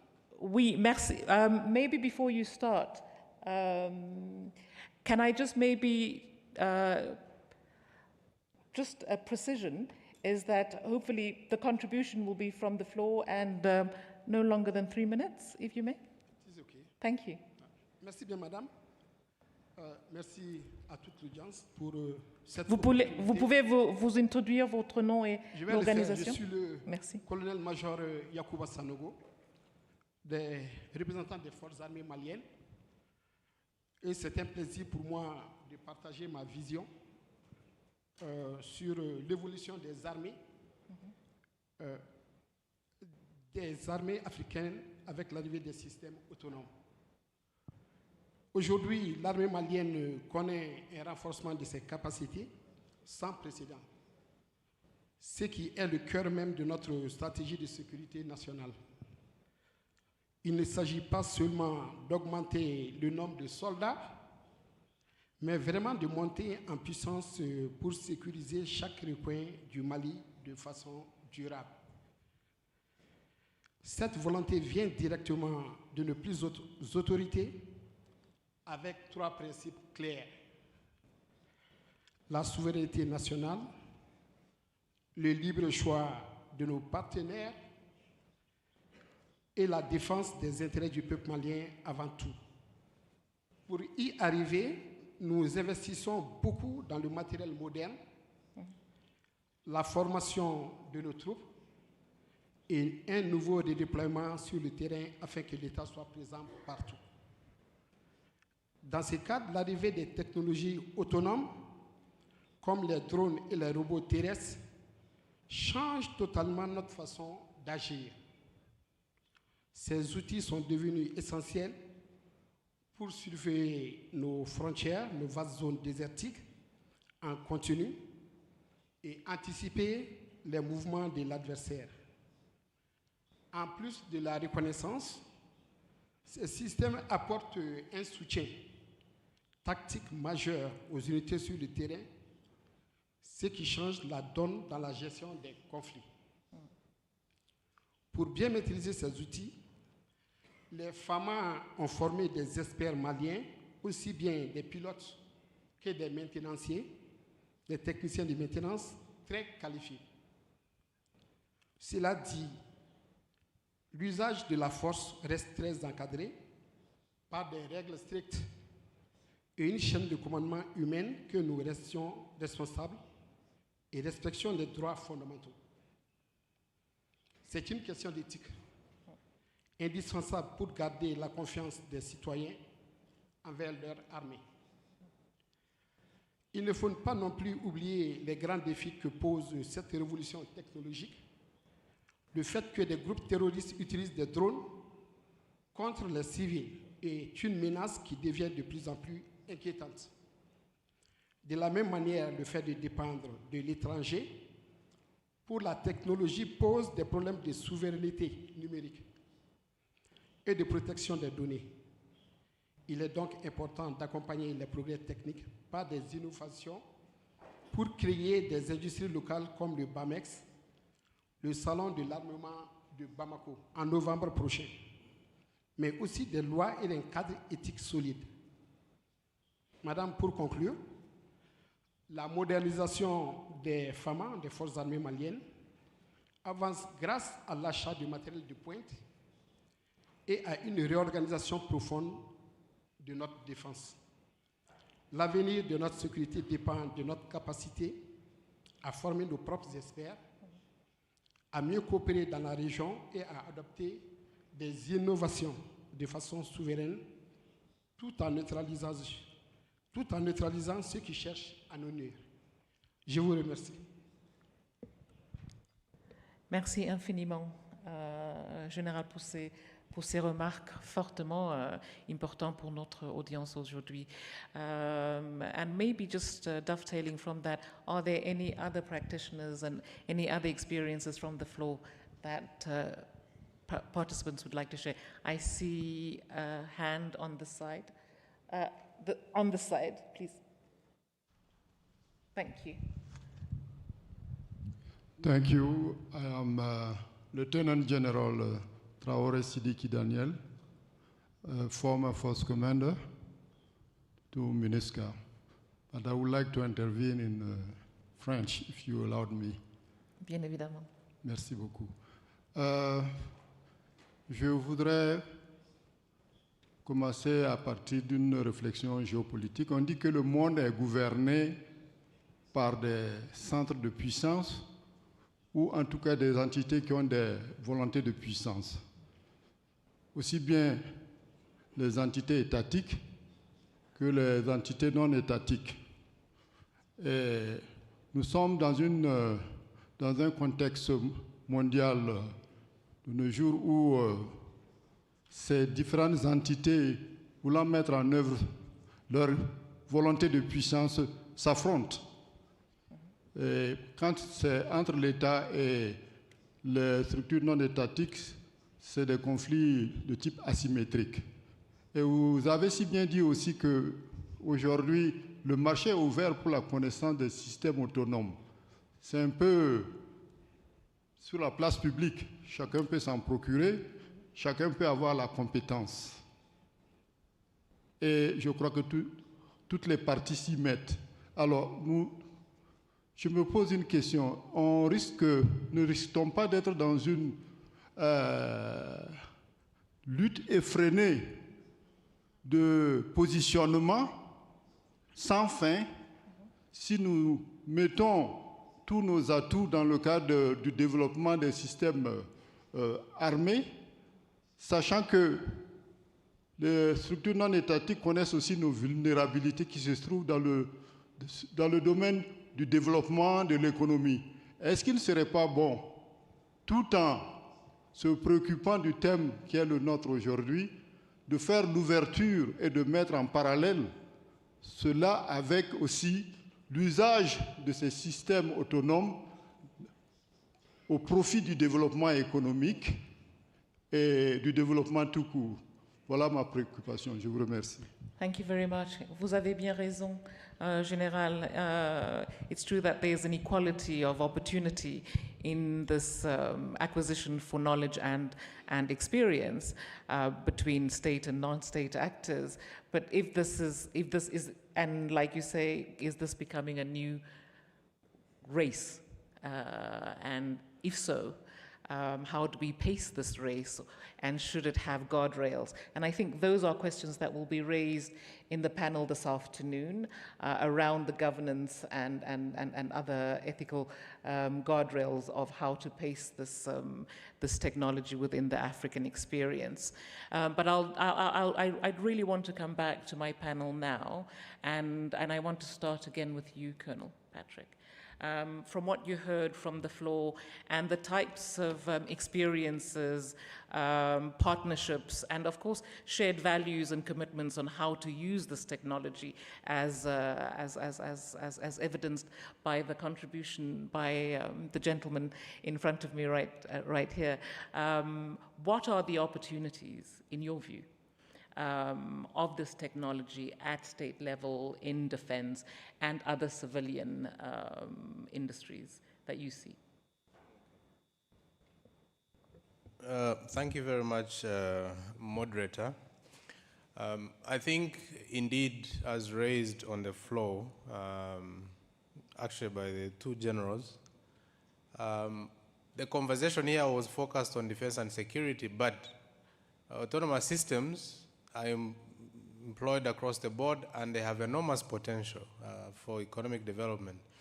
Let me start by saying it's particularly important for Africa to actually grasp this and take advantage of it, because Africa is a very, very large continent.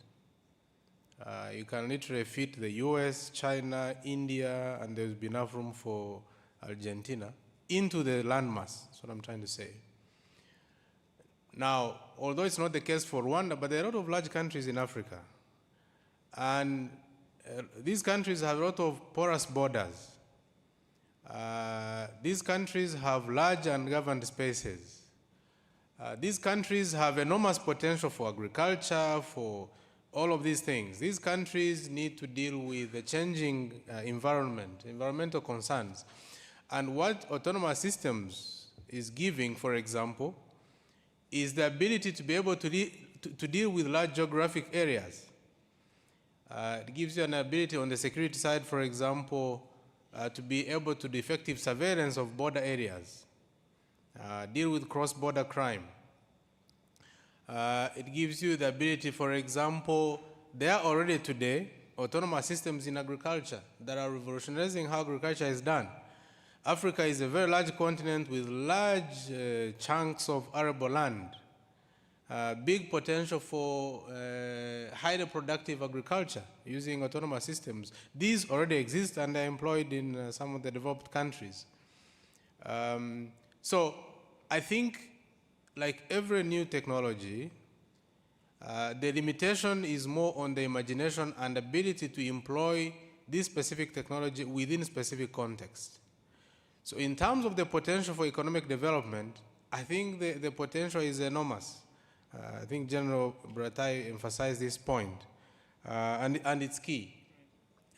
So if you're asking about what are the opportunities, let me just list them. One, I think we have a big young population that is hungry to be educated, that has the ability to innovate if given the skills.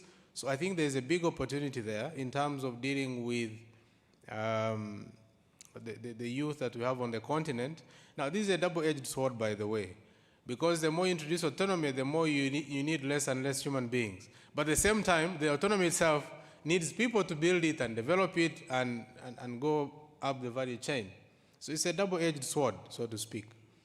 In fact, I think Elon Musk has gone as far as predicting that in 10 years, people don't need to work. A bit of a stretch, but I think all these things have to be thought about at the policy level. What does it mean? In terms of defense and security, enormous opportunities. Size will become less and less important. Our ability to build and control the technology behind autonomous systems and other related technologies, that's where the future will belong. Not how large the country is, not how many people you have, not how.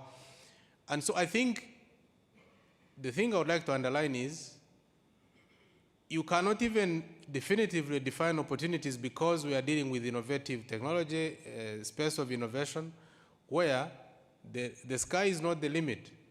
The limit is in our own heads, in our ability to learn the skills, imagine, look at our particular situation and use cases and scenarios and innovate. Thank you. Indeed. The limit is only our imagination.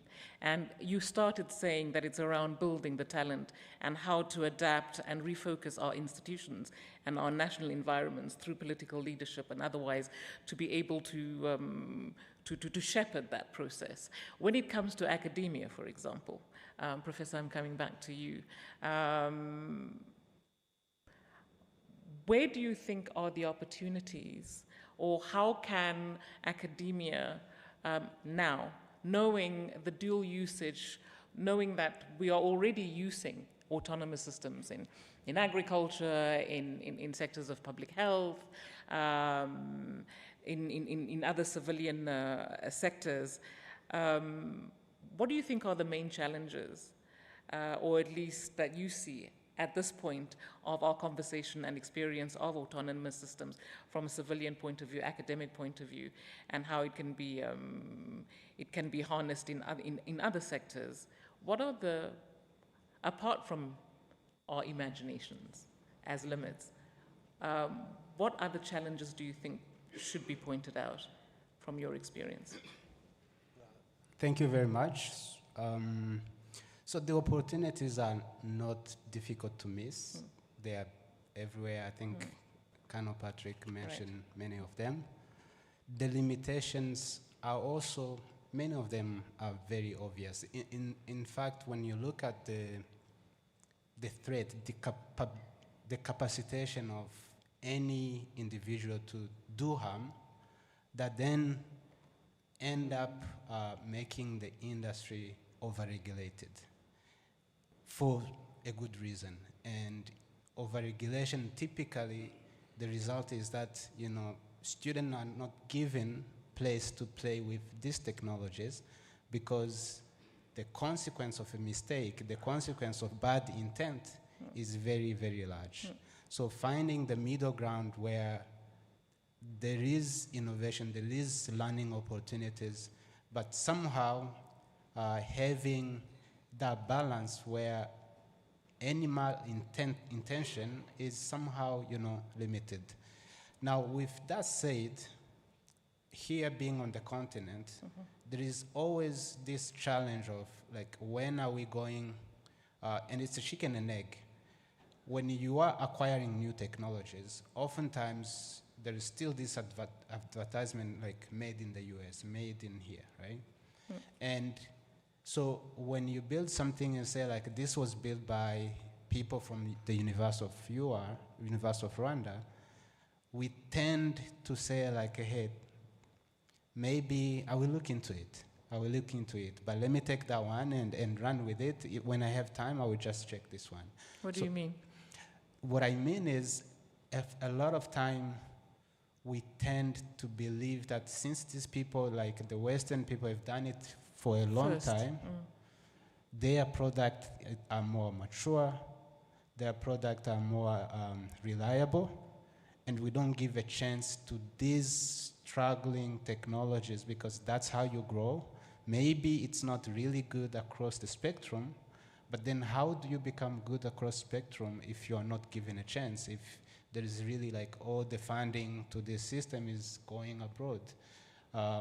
So the challenge is... we should trust our own ambition. We trust our own ambition. We allow ourselves a room maybe for imperfection, but also that imperfection sometimes comes with advantage, because if you're using a machine made by, country A, most likely that level of intelligence is also a vulnerability. So if you build something of your own, there is also an advantage to that. So we preach our own that we are intelligent, we have a youth, we have everything, but how do we trust them to the very end where, we only go away when we can find solution? I think that's, for me, a very big question. That's very profound, Professor. Thank you very much. And you have countries like Mali who are learning, despite the imperfections and through their own experience of these systems and through their own reality and context, whether it's terrain, whether it's the threats and the opportunities also at a societal level. Minister Diop, how do you, leveraging that on a larger scale on a continental level, what would be very interested to hear how you think that kind of continental collaboration through experience and experience sharing, which obviously needs the trusted relationships to do so, but obviously the need is greater than. What would your suggestions be on how to cross-fertilize and cross-collaborate in different African contexts at a continental level? Thank you very much, Eba. I hope my microphone is working. Ce qu'il y a, c'est vrai que tout ce qu'on est en train de dire a une dimension transnationale et une dimension continentale. Et la question est de savoir, est-ce que nos institutions, notamment nos institutions régionales, arrivent vraiment à suivre l'évolution de ces questions? Est-ce qu'ils exercent le leadership qu'il faut pour pouvoir diriger le débat sur ces questions? Il y a des questions aujourd'hui, comme je l'ai indiqué, qui touchent à la codification des normes techniques ou opérationnelles, aux questions de doctrine qu'on doit utiliser au niveau des pays, aux questions de transfert de technologies qui sont des questions essentielles. Et nos organisations devraient jouer ce rôle de leadership et aussi parce qu'ils ont cette capacité d'initiative. Parce que ce que nos armées sont en train de se faire, on a une dimension transnationale et régionale importante. Donc nos organisations devraient pouvoir aussi aider à une plus grande harmonisation de ces questions, parce qu'il y a aussi des opérations qui sont menées même sur le plan régional avec l'utilisation de certaines de ces technologies, comme nous le faisons dans le cadre de la Confédération des États du Sahel avec la force unifiée qui existe.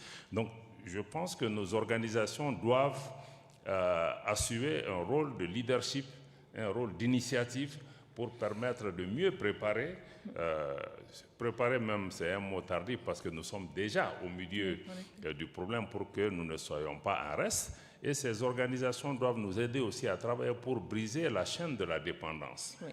Parce que ça ne sert à rien que nous dépendions sur le plan économique et aujourd'hui que la technologie soit encore une nouvelle dépendance. Est-ce que l'Afrique prépare son autonomie stratégique par rapport à ces questions? Donc nos organisations doivent travailler sur ces questions, doivent travailler avec les universités et tous les segments pour pouvoir aussi diriger le débat sur l'ensemble de ces questions. À mon avis, c'est extrêmement important d'avoir cette dimension transnationale ou régionale suffisamment prise en compte par nos institutions.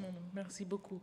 Et en effet, and actually, you know, I'm going to take it back to the floor, that need for collaboration and partnerships across sectors, whether it's civilian-led or defense and security-led, and the opportunities for cross-fertilization across those sectors is important. It would be important maybe also to find out from the floor if there are any other experiences within the civilian sector, whether it's agriculture. I think the general was also talking about delivery of mail, I believe, as apart from vaccines. I'm sure that there's already an ecosystem, an economic ecosystem in Africa that is trying to see the light of day, and some of them are really prospering. I would like to bring it back to you in the floor of your experiences in whichever sector you're involved in, whether it's the thought sector, whether it's the civilian sector or defense-led sector. Anybody from the audience? Please. I see 2 hands on that end, please. Thank you. Please identify yourself before you start. Thank you very much. My name is Africa Polo. I come from the Eastern Africa Police Chiefs Cooperation Organization. And thank you, ISCA, for inviting us here. So definitely from my perspective is law enforcement, police, and investigations. I agree with most of the things that have been presented by the presenters, and I'm very happy that Kano mentioned about cross-border crime. And I just want to bring the perspective of how do we benefit from these technologies, autonomous technologies, but in general, disruptive technologies, of which autonomous systems are part of. The question here is, in my perspective, and my organization covers 14 member countries from the whole eastern part of Africa. I think the big question is how fast organizations and countries are able to adapt. How fast? All panelists agree that we are all students in this area of these autonomous systems, and they are very fast. But how fast are we studying, and what are we studying? Because what has been mentioned of how we recruit, how we train, and how we implement what we have been trained remains, in my perspective, and I travel a lot in this region and elsewhere, remains the way it has been since the end of the 20th century and the start of the 21st century. And then from our perspective in law enforcement, for example, and justice in general, you find judges and prosecutors struggling to build cases that have been, of crimes that have been committed, or even activities that have been committed that are not already written down as crimes, or the modus operandi of committing a crime changing, and thus people struggling to build a case. So my question here, and I think what we should be getting out of here, my colleagues from law enforcement, is how fast are we learning, and how fast are we adapting to suit, not to remain in a catch-up kind of activity. Thank you very much. Thank you very much. I think there was a gentleman right in front of you who also raised his hand. And thank you very much for your contribution, including is the language that we are using for this new reality that we are sitting on the cusp of, is it useful or is it redundant? Please, sir. Hello, my name is Malik Dakal. I'm the Chief of Staff for former Deputy Secretary of Defense Paul Wolfowitz at Stanford University, and recently completed my studies at Stanford, during which time I founded a autonomous drone startup that was moderately successful. My question is to all the panelists. You talked about agility and the ability to change and the ability to adapt, but also about the importance of educating youth on technology. My question is, what institutions exist and what institutions need to be created on the African continent to not only build knowledge among young people on this important technology, but also to help catalyze youth entrepreneurship from universities into defense tech in the national security sector? Thank you. Thank you very much. That's an extremely important question. What institutions exist today in Africa that can help drive this sector forward in terms of education? Professor, I'm looking straight at you. So that's a very...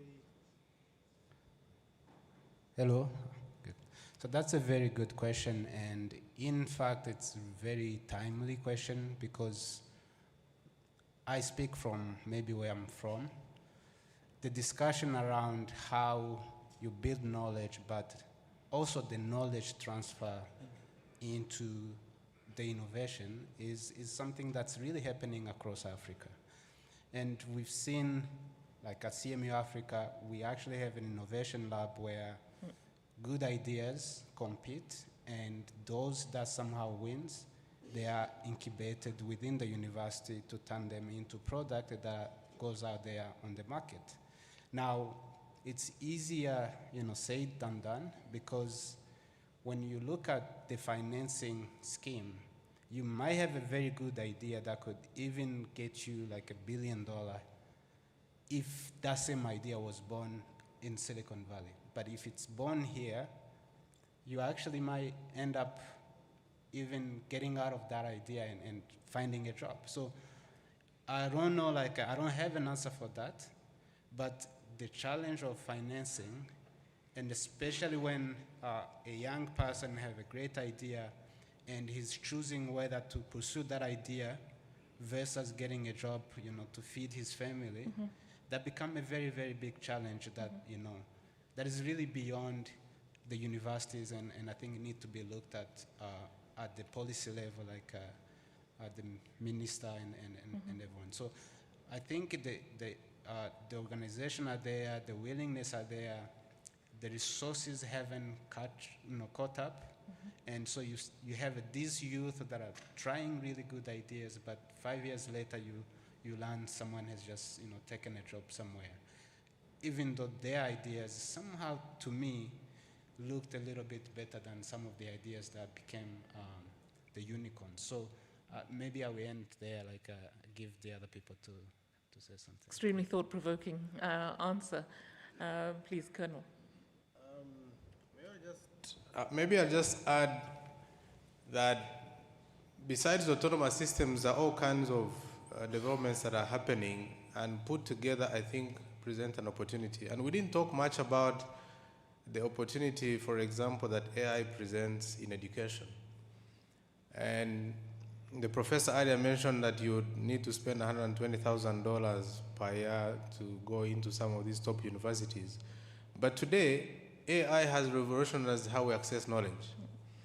And I think then it boils down to, are we building the culture of learning, or AI is actually making us less and less interested and willing to learn?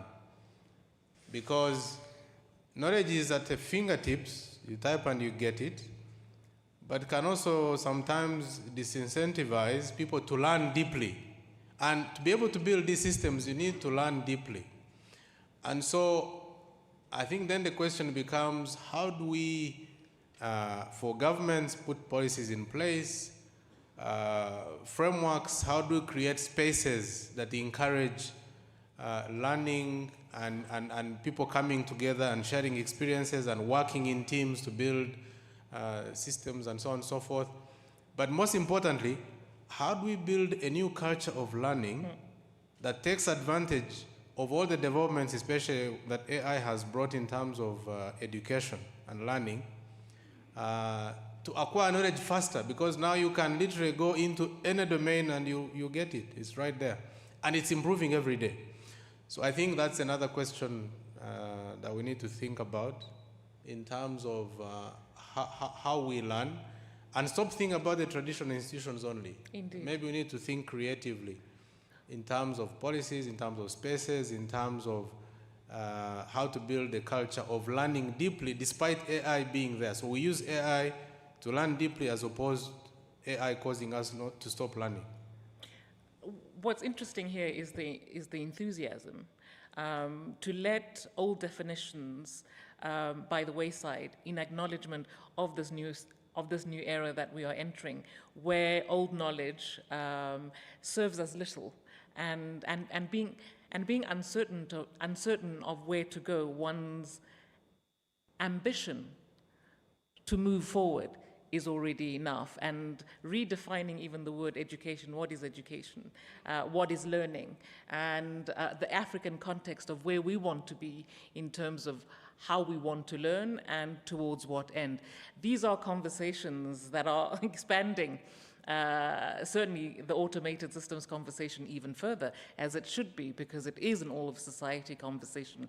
And this is one of the first initial strategic conversations of maybe not giving answers, but certainly putting to ourselves how we want to define the words that we use and how they can be in service of our experience as Africans at institutional level and national level. In this afternoon, I think we'll take the conversation further on not where we are, what we are doing, but what we should be doing in the future and how we could do that and with which tools.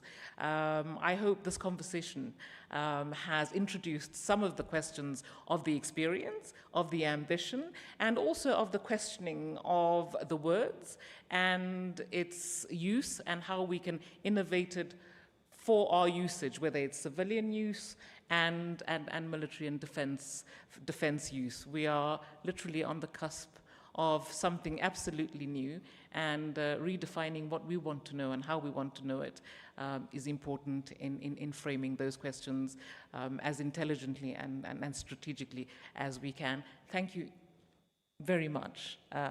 Monsieur le Ministre, merci encore pour votre expérience et surtout l'expérience du Mali par rapport à cette question qui est toute nouvelle pour nous tous et toujours une vraie honneur de vous avoir.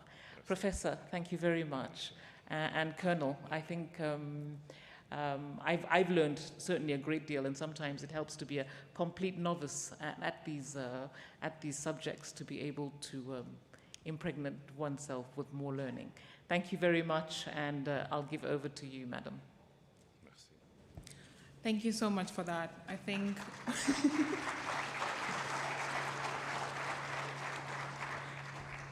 as you have pointed out, there's been lots of learning points. I think for me, looking at it from the sense of technology transfer and the need to be able to ensure that there is a strong academic culture to support that, but also the fact that as long as this is being dominated by various geopolitical players, then it means that African countries do not have as much autonomy. So this discussion will probably drive forward thinking policy around how do we have defense sovereignty.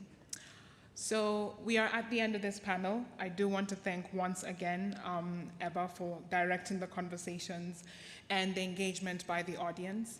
Thank you for the contributions, Colonel Patrick, Ambassador Diop, and Dr. Busogi. Right now, lunch is ready. The ushers will be able to direct us or to direct everyone outside. It is being served in the hallway. We have between now and about 2 o'clock, not just for lunch, but also for any bilateral discussions that you would like to have with the panelists amongst yourselves. Remember, the rooms are AD4 and AD5, which the ushers will guide you to. If you can be back 15 minutes to 2 o'clock so we can all settle down and go to the second panel, which will be a complementary discussion on what we have just heard this morning. So thank you very much, everyone.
for that. If everyone could just start coming in and start taking seats before.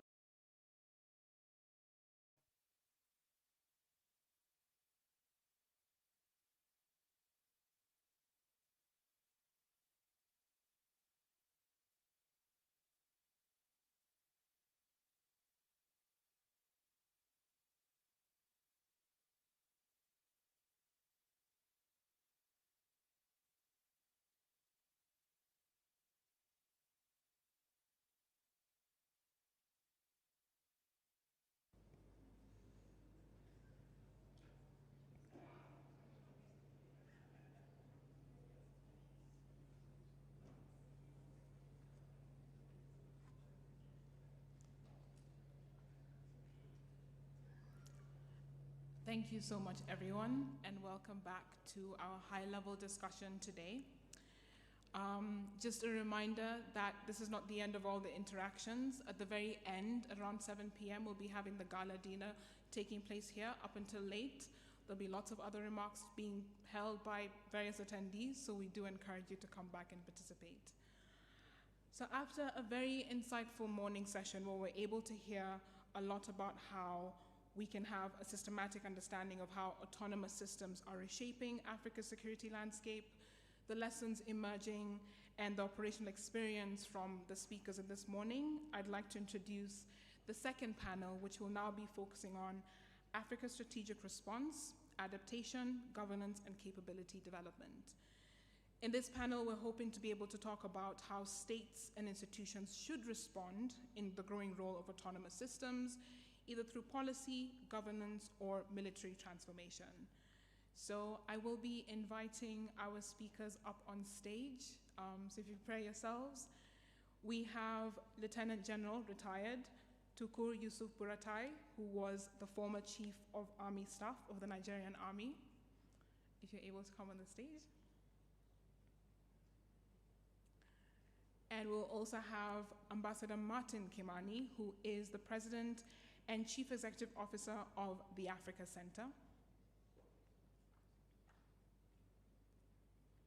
We have Colonel retired David Kanamugire, who is the Chief Executive Officer, National Cybersecurity Authority of Rwanda. And we have Dr. Paul Simon Handy, who is the Regional Director, East Africa, and representative of the AU Institute of Security Studies. And this panel is going to be moderated by Muridi Mutiga, who is the Program Director for Africa with the International Crisis Group.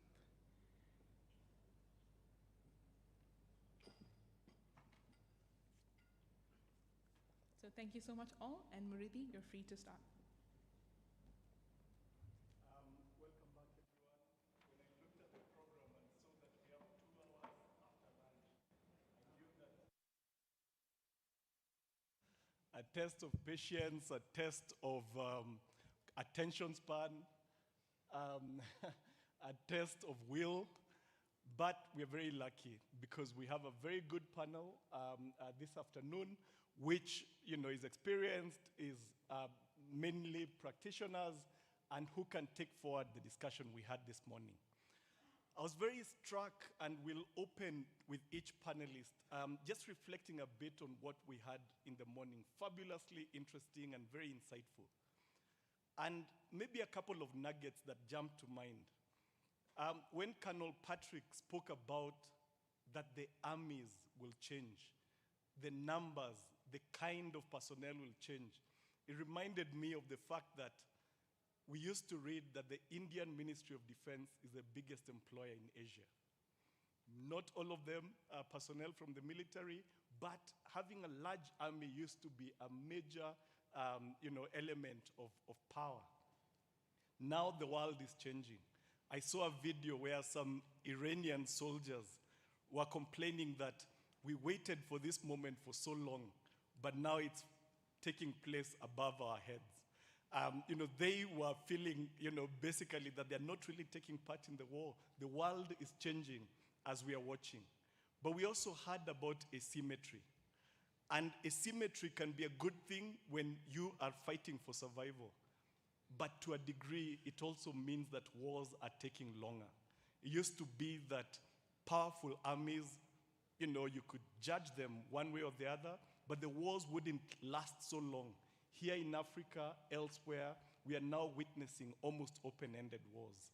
It's a real time of change. But another thing which jumped out in the morning was the tone of hope. I was very surprised by that. I was expecting a lot of complaining and foreboding, but there was a lot of opportunity and reflecting on what this moment means when everybody might have access to these technologies, and therefore, as we heard from the minister from Mali, that there's not quite a monopoly as there was in the past, and that there's an opportunity if people seize it. So as I said, very good panel here.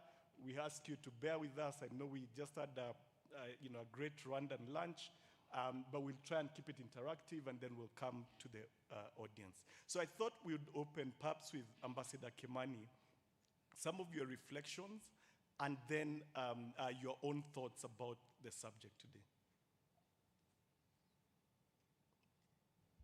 Good afternoon. Thank you very much for letting me start off, which I was hoping to be the last speaker. And I want to thank ISCA once again for holding this meeting. It's what last year we talked about ISCA being at the forefront of asking the questions that Africa needs to be asking and answering. And I think this meeting really reflects that kind of forward thinking.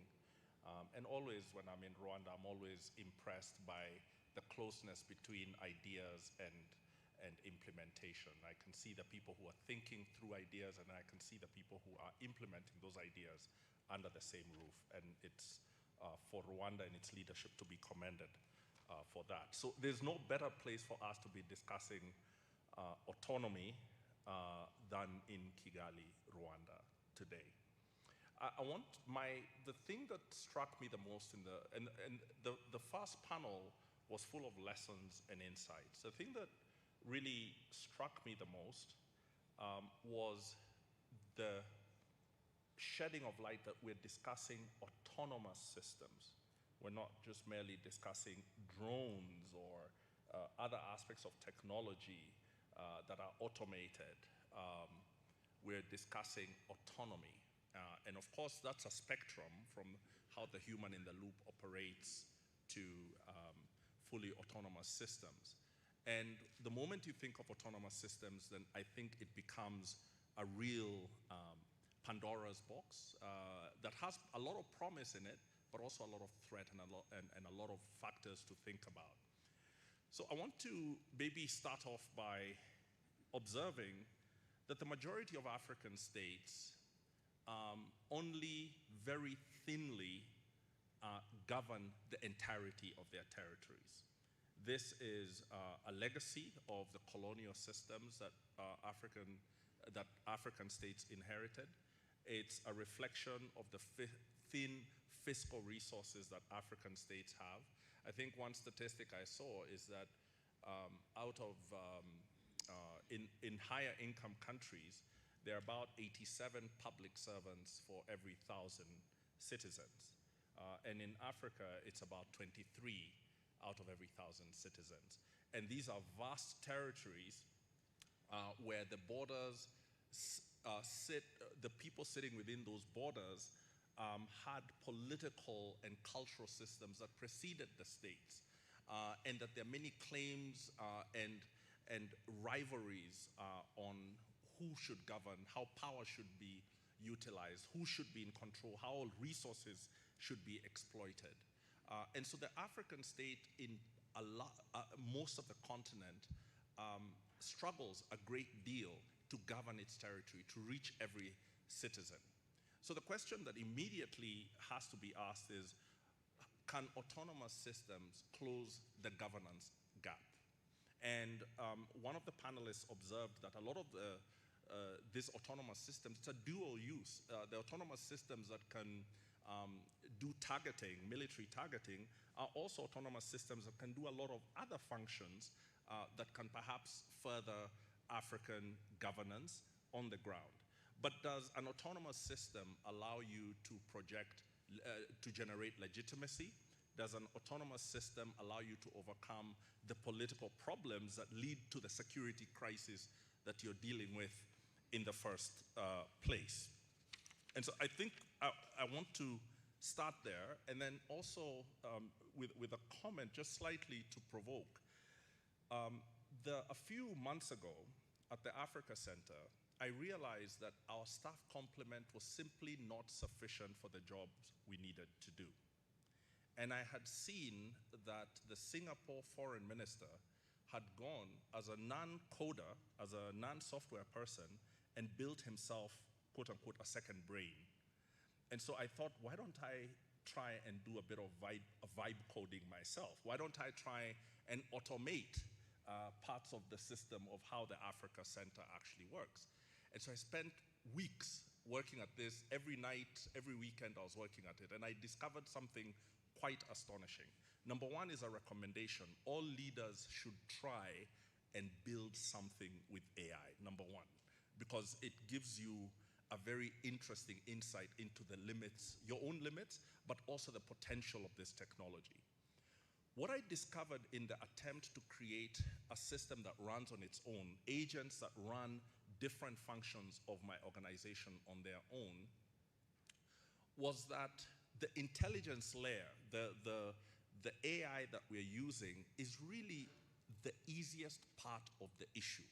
The hardest part was how to set up my decisions record, was how to set the limits on what the agents can do and cannot do, was in fact to figure out the actual nature of my organization in a very deep way and try and technologically accelerate it and make it more efficient and make the work we do more impactful using the technology. So I found the technology was actually not my problem. My problem was my own knowledge of my organization and what I wanted to achieve out of it. If you take this little example and project it to using autonomous systems to close the governance and public service goods delivery, or even to do military targeting in Africa, I think what you're going to find is that very soon there'll be many off-the-shelf solutions. In fact, they're already here. And they'll only ask for the procurement people and the generals in the room and the ministers, just sign here, just pay, and we will deliver it to you. And it'll be reflected as a technical, technological problem that is being solved. But in fact, I think that is the easiest part of what's about to happen. The much harder part is having the knowledge of how to actually shape the autonomous system to extend your legitimacy and your governance according to the political, social, cultural, and economic model that you as a government and you as a people have decided on. The technology will not be able to decide that for you. Secondly, one thing I'm so aware of, I wondered, as I get my 14 agents, there's one, I have a chief of staff who's an agent, I have a finance person, I have a comms person, and they do all these various tasks to various levels of excellence, some not well, others very well. I wondered, what if Claude just decided to turn off my machine? What if they decided to just cut off my access, which they can do for any variety of reasons? And what if my organization depends on this system that I have built? Then immediately, that off switch could destroy the organization I lead.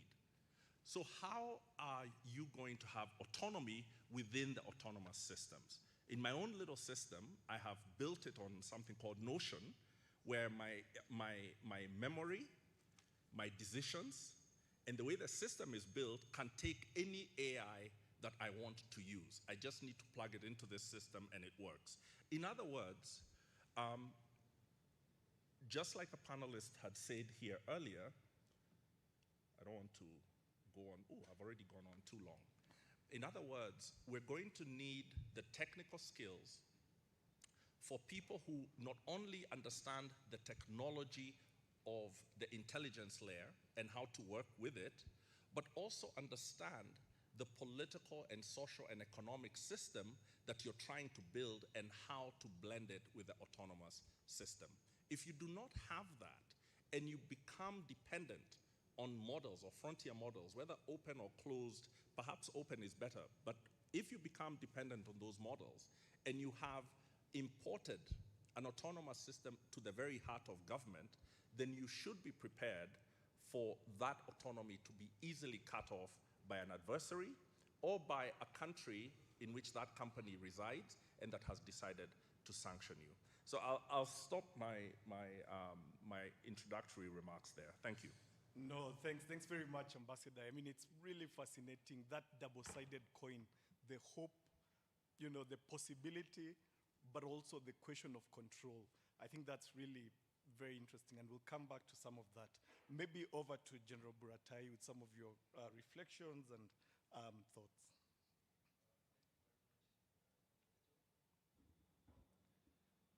Let me begin by thanking Ambassador General Kamanzi for the honor to invite me to this very important conference, and also to acknowledge that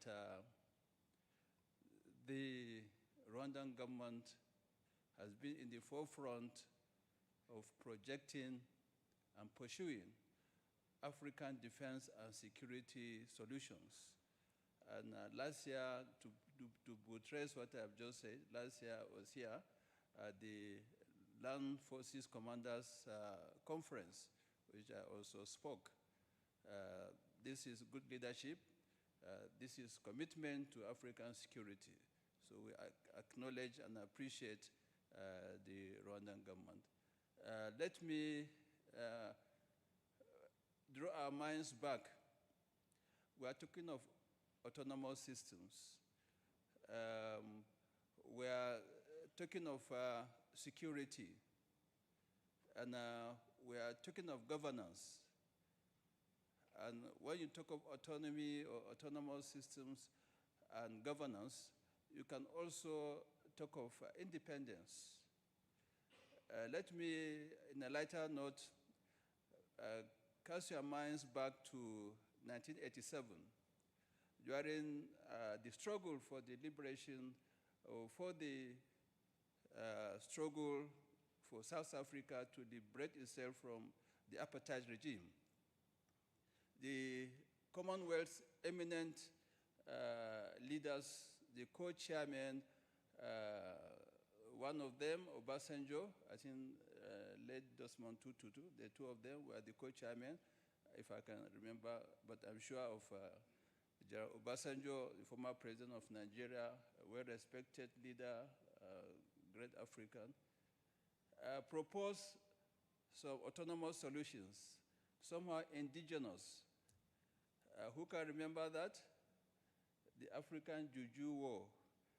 Those of you that know what Juju means, it means some mystical aspects, some way of approaching it, you know, through the instrumentality of the African way of getting things done. What I'm trying to say here is that it is an asymmetric system, just like what we have in the drone autonomous system. It is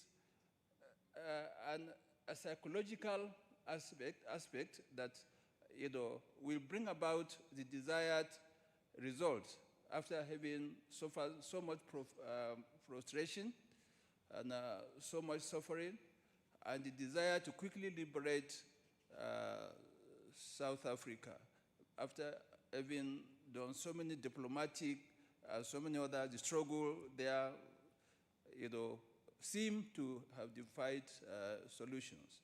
But today we have a solution that is akin, you know, to that autonomous system.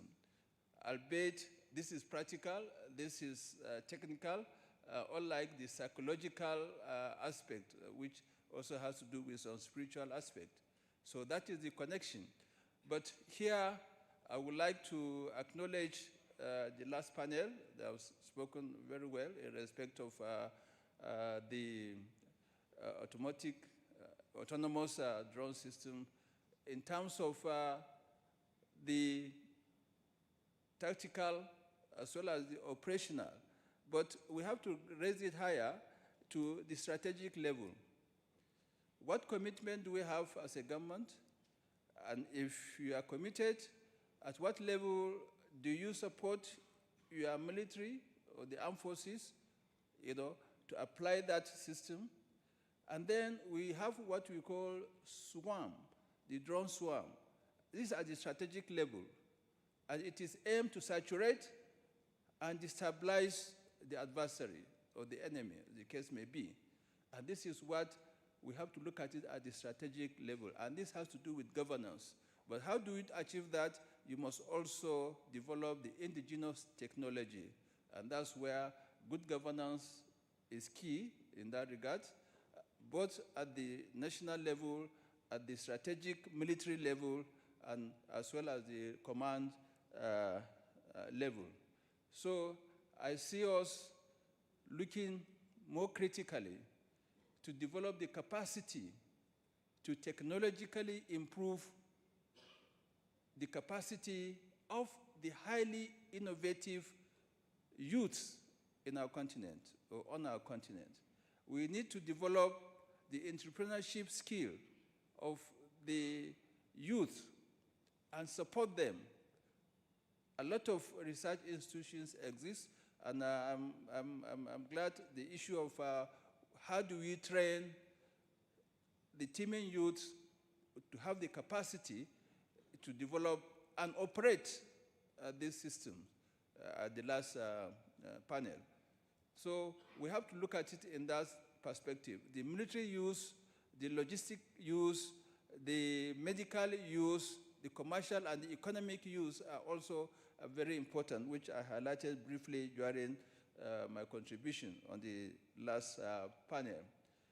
So governance, good governance, look at what is happening today in, as a case study which I did in Nigeria. We had to combine the counter-insurgency operations in Nigeria with the socio-economic aspect. That was why the government established the Northeast Development Commission to go along with the military, the kinetic action by the military. These are key development requirements, and the social factor, unemployment, low education, these are all factors that have contributed to the insurgency, to the insecurity, across many countries, including Nigeria. So if those things are addressed, along with the kinetic, a lot of changes will be achieved in terms of the security of the continent. So having said that, we are talking of the importance of having good governance and defense policy, as well as the doctrine and force development. These key issues are what we will further discuss as the deliberations continued. Thank you. Yeah, no, thanks very much, General. And it's such an important point that, every area in which insurgents thrive, there's always a vacuum of governance. And, it's intuitive, but it's also a really important point for us to reflect on. Maybe Paul Simon, when you sit in Addis Ababa, at the seat of the African Union, we would expect a bit of inspiration in terms of putting us together to confront this challenge, maybe your reflections and your reactions to what we had in the morning. Thank you very much. Thank you very much. My friend Moriti, and I would like to start by thanking ISCA for inviting me to this conversation. I would like to start with a point that actually ISCA is innovating because next year's African Union's theme of the year will actually be technology. So I think this will be to be around technology paired with something else. But I think there will be a great opportunity to actually reverse some of the recommendations of this ISCA meeting into African Union policy making. The panel in the morning was actually very interesting because the colonel made the effort of actually defining what we are talking about, the autonomous systems, and we saw that there are 1,000 shades of gray of what autonomous systems can be. So now we've started delving into what choices African countries should actually make if they want to participate in this technological transformation without surrendering agency, which was very much the point that Minister Diop was making this morning. And I would like to make 3 points. That I'd like to address the issue of doctrine, and then the issue of strategic autonomy that was mentioned a lot of times this morning, and end with some points regarding agency. Regarding doctrine, what we see and what we analyze is that adopting this technology is not just a matter of automating existing doctrines, actually. Should rethink doctrines in light of this development. It's an understandable temptation to treat autonomous systems as new equipment that should be inserted into military structures. It's normal, and call it military transformation. But acquiring new technology is not enough, or it's not the same as developing a new strategy. It's not the same as developing a new capability. So autonomous systems alter the speed at which information is collected, decisions are made, and force is applied. And they also weaken the distinction between military and civilian technologies. We learned this morning as well that they even redefine what our definition of asymmetry. So the starting point should therefore be doctrine, not necessarily procurement.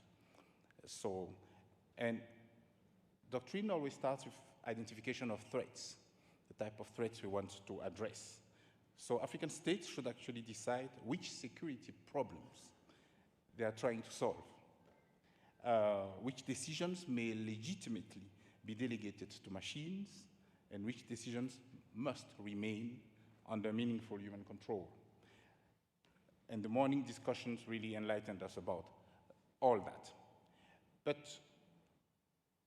as we know, we must also be prepared not only to use autonomous systems, but to also defend ourselves against them, because of the wide spectrum of actors, including non-state actors, who actually also master this technology. So a country that acquires drones without investing in counter capabilities may become more technologically equipped, but not necessarily more secure. So we need to make that distinction. So most importantly, African states should resist the belief that faster decisions are always better decisions. Should avoid the trap of just giving human legitimacy to machine decisions. So not automating yesterday's doctrine, but rather rethink doctrine around political responsibility, human judgment, resilience, and the specific conflict environment in which African forces operate. A second point is about strategic autonomy, but African strategic autonomy. We rightly so always define strategic autonomy at a national level, but the wide spectrum of these autonomous systems and the new threats that we face today force us to think beyond national borders only. I mean, we need to continue thinking national borders, but there's a need to move beyond. And we need to consider a stronger integration of regional security cooperation in national security strategies. So African or regional security strategic autonomy can only be built within the framework of an intentional division of labor, because no African state alone can develop the entire range of technologies that autonomous systems require. But this does not mean that African countries should remain permanently dependent. Strategic autonomy, of course, is not self-sufficiency. It does not require every country to manufacture, for example, every component. It means retaining knowledge, capacity, political freedom to choose our partners. And I think that's quite important for some government. Understand the systems we acquire, sustain essential operations, and reject conditions that compromise our interest. So it requires, of course, action at the national level, at the regional level, and at the continental level. So there are a lot of things that national authorities can make, must be fully aware of what they are buying. They should be able to ask the question, who owns the data collected by this system? Who can update the software? Can the supplier restrict the use of that software?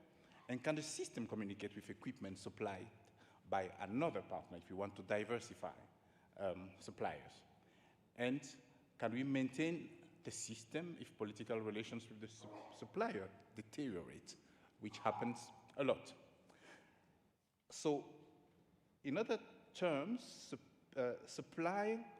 procurement is no longer merely a commercial transaction. It becomes part and parcel of foreign policy and national security strategy. And there's also some duties for the regional economic communities that could help prevent technological fragmentation. If neighboring countries purchase incompatible systems from rival geopolitical partners, for example, they may find themselves unable to exchange information or operate together during a regional crisis. And we've seen that it even happens in relatively integrated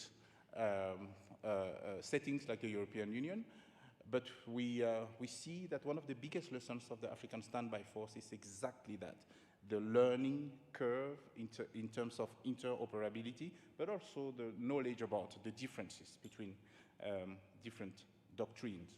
So external technological competition could then become internal African security fragmentation if the RECs actually don't bring countries together. And for the AU could, for example, develop minimum standards for the responsible acquisition and use of autonomous systems. Could establish principles covering meaningful and human control, accountability, operational data, foreign supplier access, and interoperability.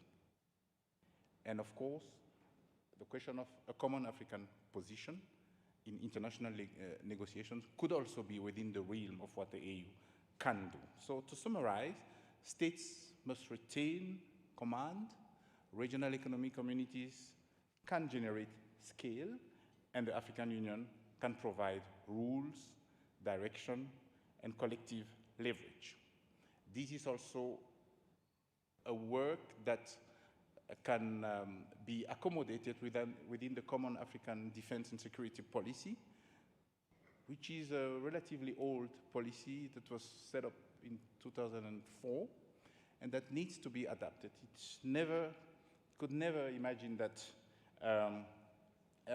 decisions about military decisions will be dependent on algorithms in 2004. So it needs to be readjusted.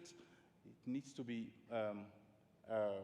adapted to the current insecurity landscape. Finally, the third point is participation without agency. Participating in this technological transformation, but without actually controlling the full realm of the impact chain. The greatest danger in participation is participation without agency. What does that mean?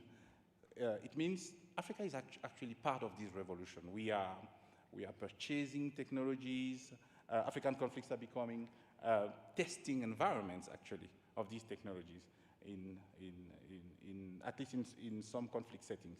And African institutions and populations are already generating data, including African entrepreneurs, as the General was saying. So the danger is not really exclusion, but the danger is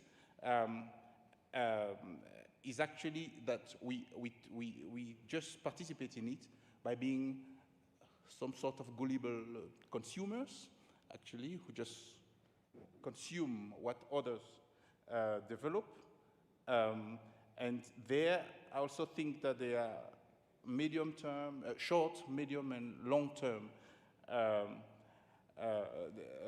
agendas that African states could develop.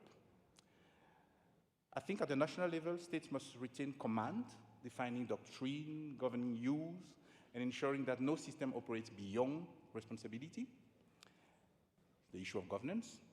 At the regional level, the REX will generate scale, pooling capabilities, preventing fragmentation, and turning fragmentation into cooperation rather than dependency. And at the AU level, the African Union must set the rules, establishing standards, shaping external engagement, and securing collective leverage in a contested technological order. Thank you. Yeah, no, thank you, Paul. I think those are really important points. Your point about regional cooperation just echoes. They say that artificial intelligence is probably the biggest leap since the railway, came into place. And why is there very little density of railway coverage in Africa? It was partly because in one country, the British would build the British railway gauge, in the next, the French gauge, and in the other one, the German gauge. And that was the case, for example, in several regions. And so, again, we can't make that mistake because, we have more agency now. So that's a good point. And then on doctrine, it reminds me that Thabo Mbeki, every time he goes to mediate, he starts with Lenin, define the problem. And so that's a really good point. Just to tell the audience, we'll soon be coming to you, prepare your comments and questions. But I thought we would end with our host. We heard from Ambassador Kimani, you have a very close tie-up between knowledge production and actual implementation in Rwanda, which is, genuinely impressive. So if you could expand on that, but also your reflections. Thank you so much. I think one of the advantages of speaking last is that a lot has been covered, so I can only say thank you and walk out. But before I say that, I also noticed the complexity of this subject. The autonomous systems itself is very, very complex. There is a tendency to look at it as a weapon system or a platform. Now, with the advent of AI, to say it is an AI problem. But I would like to ask to go a little bit back before the advent of this. How did we even reach here as Africans? If we go right back, imagine a situation where a commander of a force sits with his force, with his arms, everything is ready, and he can assure the society that everything is good, nothing can touch, the security is guaranteed. And then one person comes and challenges that force. Or a little group of people, 10 people challenges an entire military. This happened in Africa's history.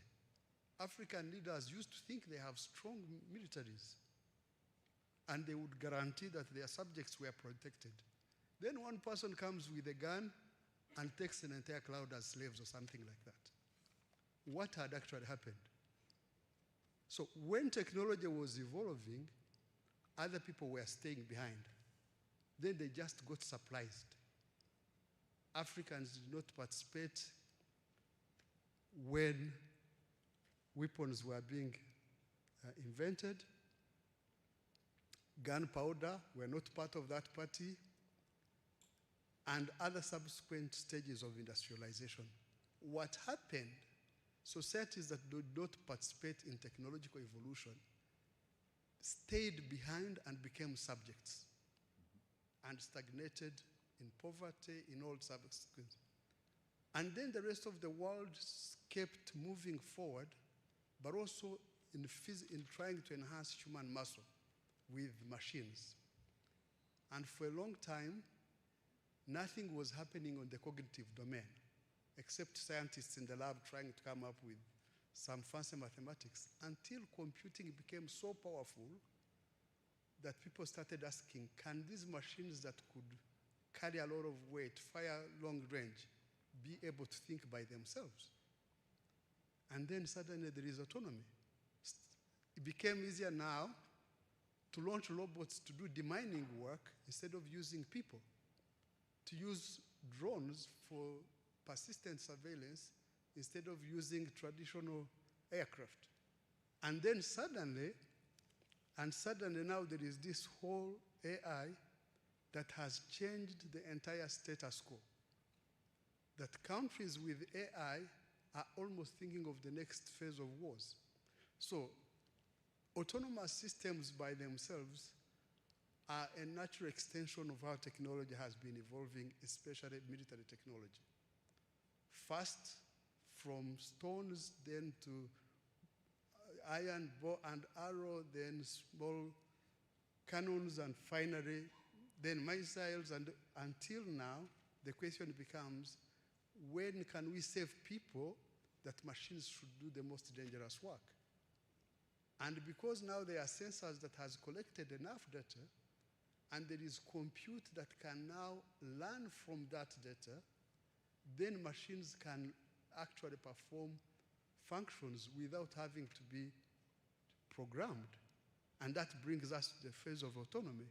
So what does that mean for Africa? It means we can't look at autonomy as a procurement problem. You can't buy autonomy.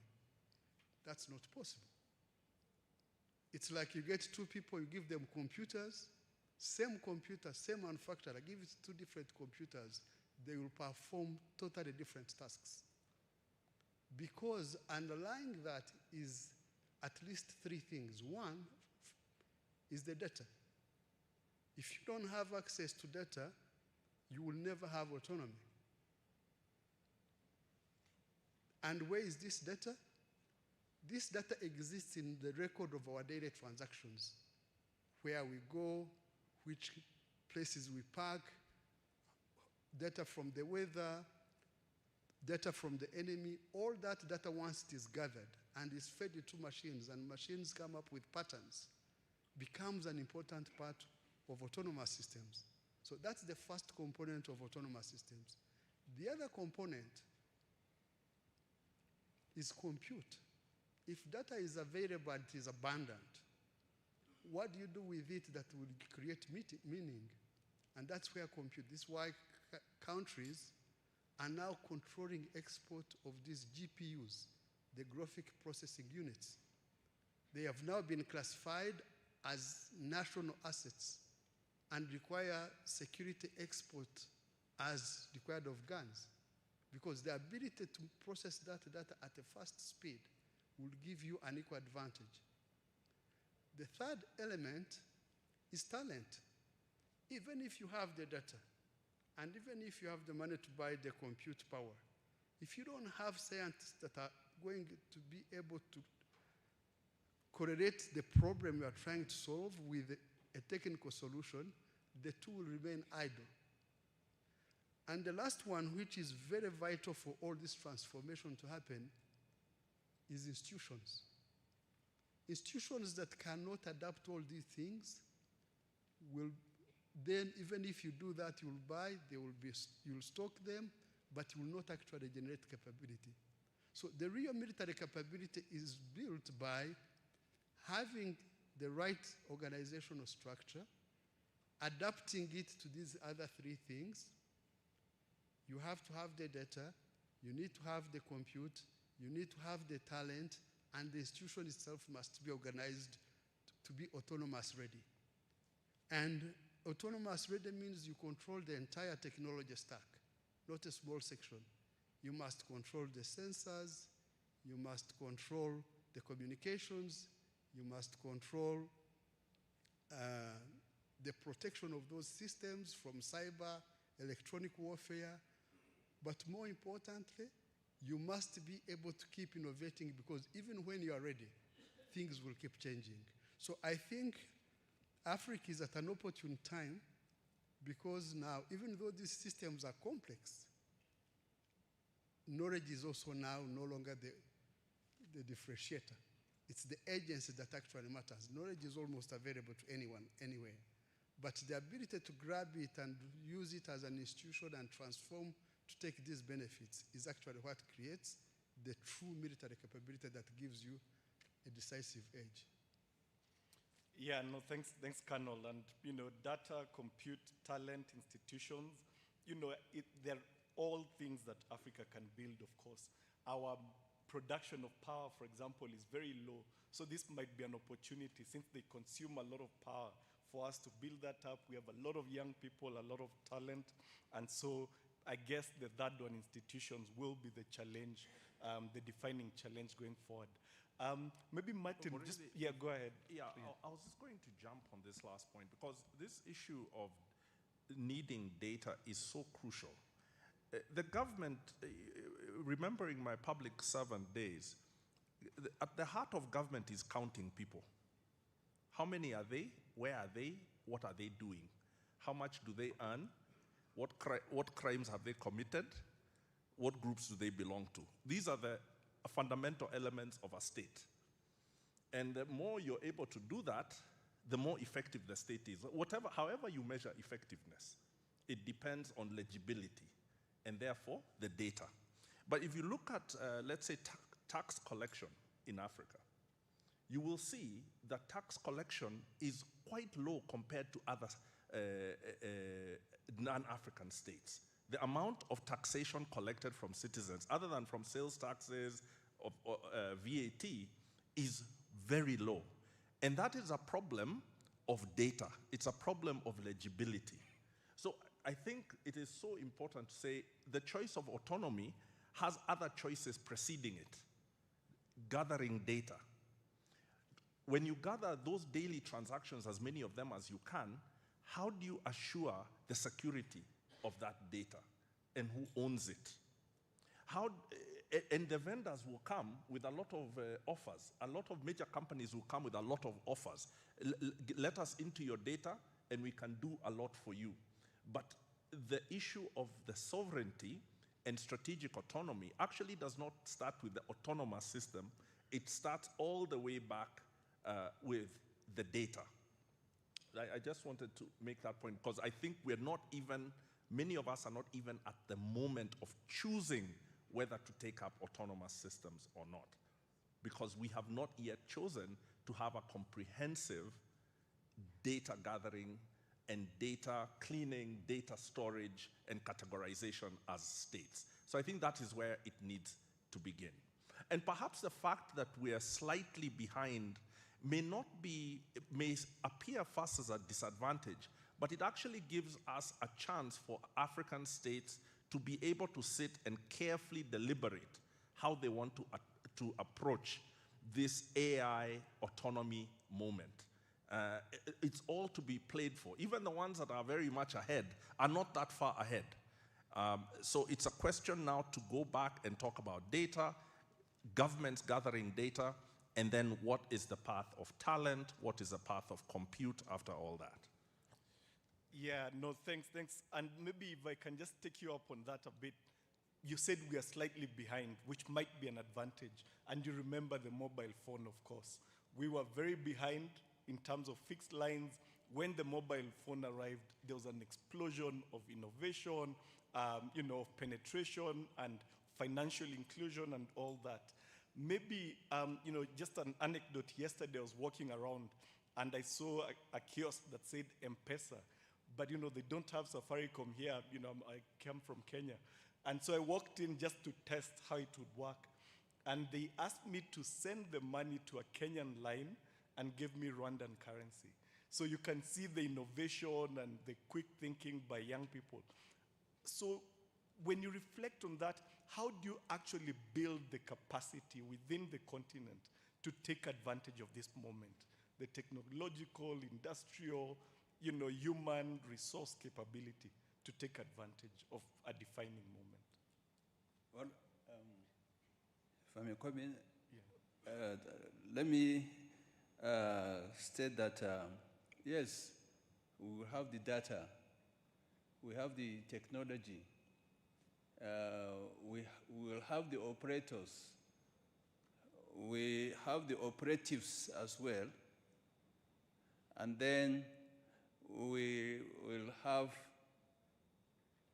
the target, and we will have the partners, or we will have the capability to procure. We may even have the resources to produce or procure. But with all those capabilities, if the government has not adapted the policy, the right policy, and it has not given the right direction, be rest assured the scenario or the environment will be chaotic. You have all the knowledge, you have the technology, you have the capacity, but the government policy here plays very important role, and especially when it comes to the military use of these autonomous systems, either the drones or the integrated, i.e., in whatever system you want to, apply it. Your policy, Ambassador Kimani, you mentioned what you innovated, surely must be guided by a policy. And this is where the defense policy is very important. The government must decide and lay a sound policy that will guide all the operators from the procurement to adaptation, or what we call local production, if we've decided, which some countries, Nigeria, we have some entrepreneurs, we call it Terra Industries. They are producing these autonomous systems, and they have gone into partnership with different countries, in order to produce, and it runs into billions of dollars, investment. The policy must be guided, they must be guided by this policy. And what quality or what specification the policy, the government policy or the defense policy of that country must guide it and adapt it. Having said that, the next thing is the doctrine. How do you apply it as a military operator, or as an economist, or a government functionary, or any of these supporting agencies, the police, the paramilitary agencies, the Air Force and the Navy and the rest, the Army as well? The defense policy must define how you operate and how you deploy it, and what system interoperability. Last year we discussed interoperability extensively, here in Kigali during the Land Forces Commanders Conference. You must interoperate, especially the various agencies in the military as well as the paramilitary agencies. The border force, they must interoperate.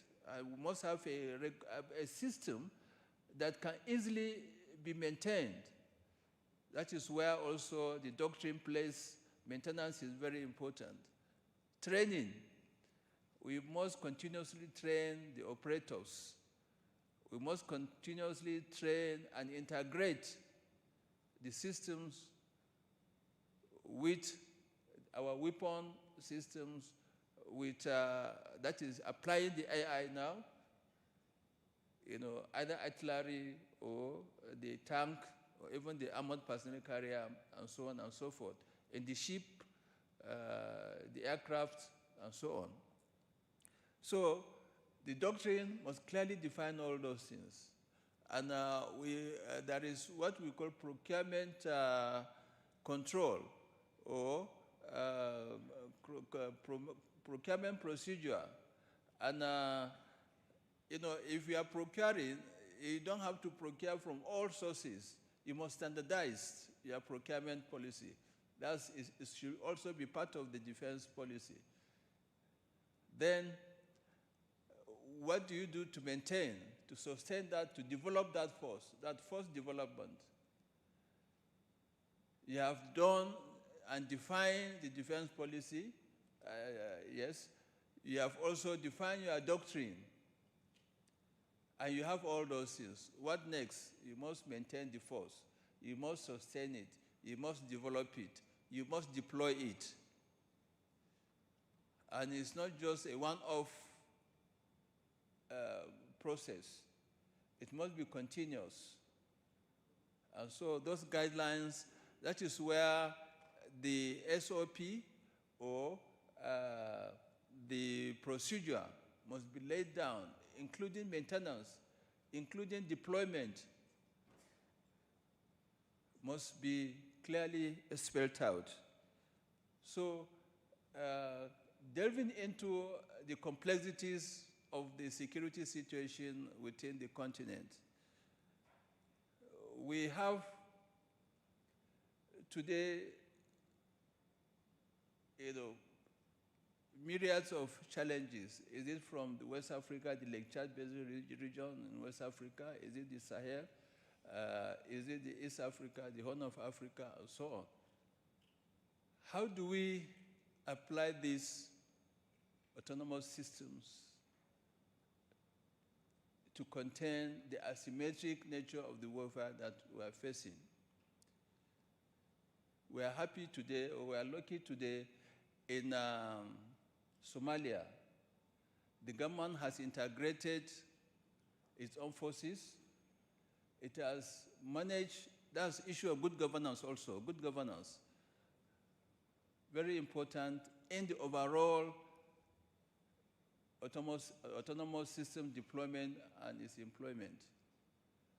Good governance, they were able to get, today we have the AU mission in Somalia, a transition mission in Somalia, contributing force from here in Rwanda and South Africa and other, I think maybe Kenya and so on. That means there is a good governance. They have been able to stand and form the armed forces for them to defend and fight the insurgency they have. Here in Rwanda also, it's a product of good governance. After having come out from the unfortunate genocide that occurred, today we have a formidable Rwandan Defense Force, and indeed the police force. It's a result of good governance. Today, Rwanda Defense Force and the police are participating in several United Nations missions and AU deployments, peace missions across the continent and other parts of the world.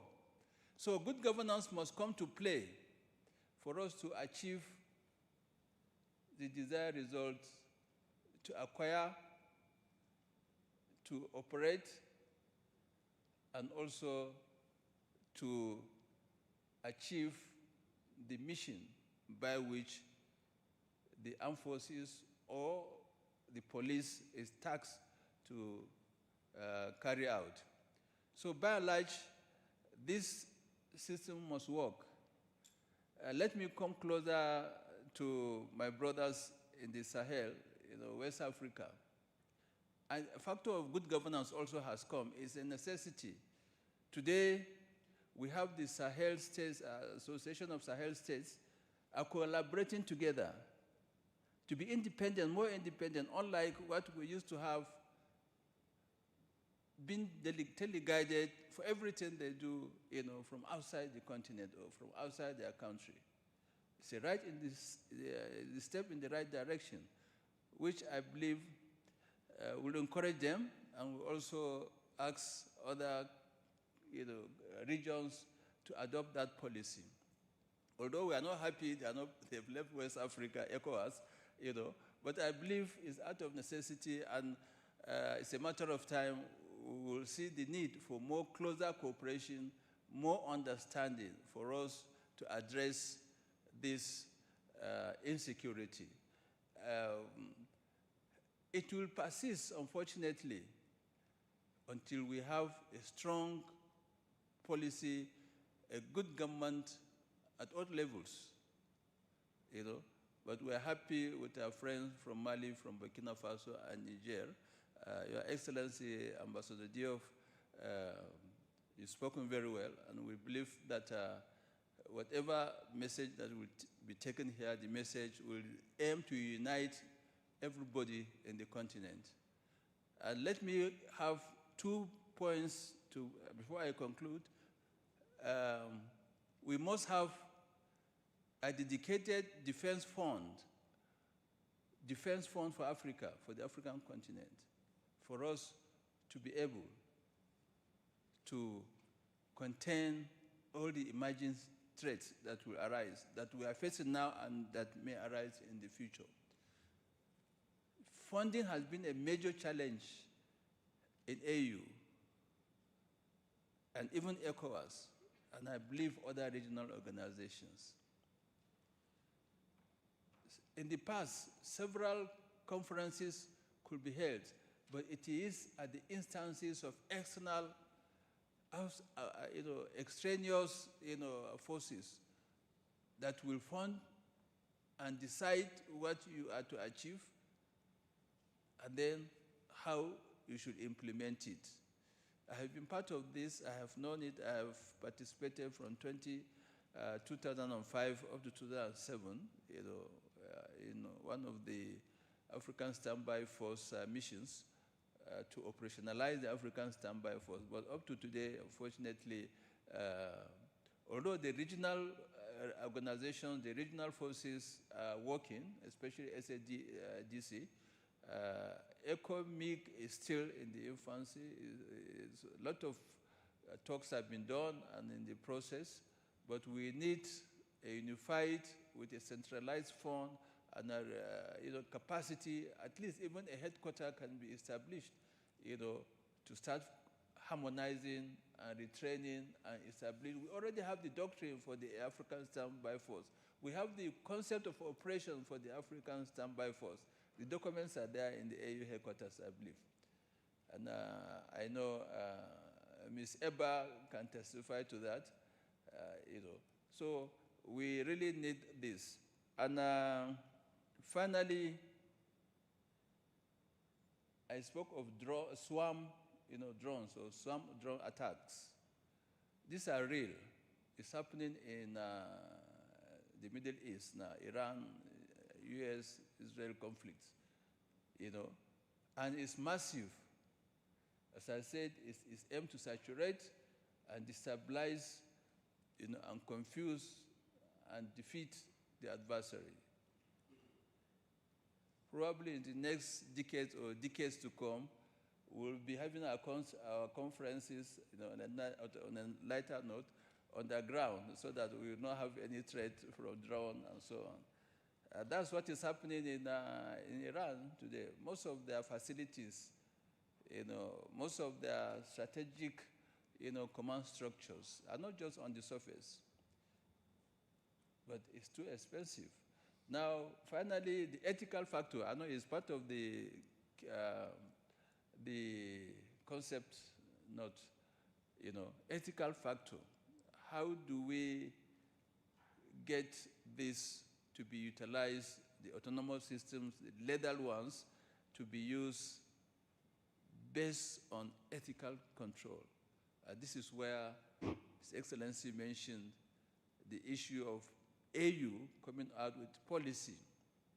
And of course, it will not even stop at the AU. The regional economic communities must also adopt the same thing and have full control. Issuing of licensing, the legal restrictions, on this procurement, strict control must be applied. Otherwise, was it in Colombia or one of those countries in the Latin America, the president was making a public address in a gathering, and drone struck. We saw the danger in that, and that there must be control, and there must be penalty as part of the legal aspect in the misuse of such drones. Thank you.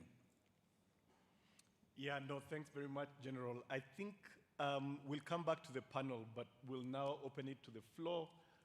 If the ushers can move around the room, and if you have a comment or question, please introduce yourself first and then go ahead.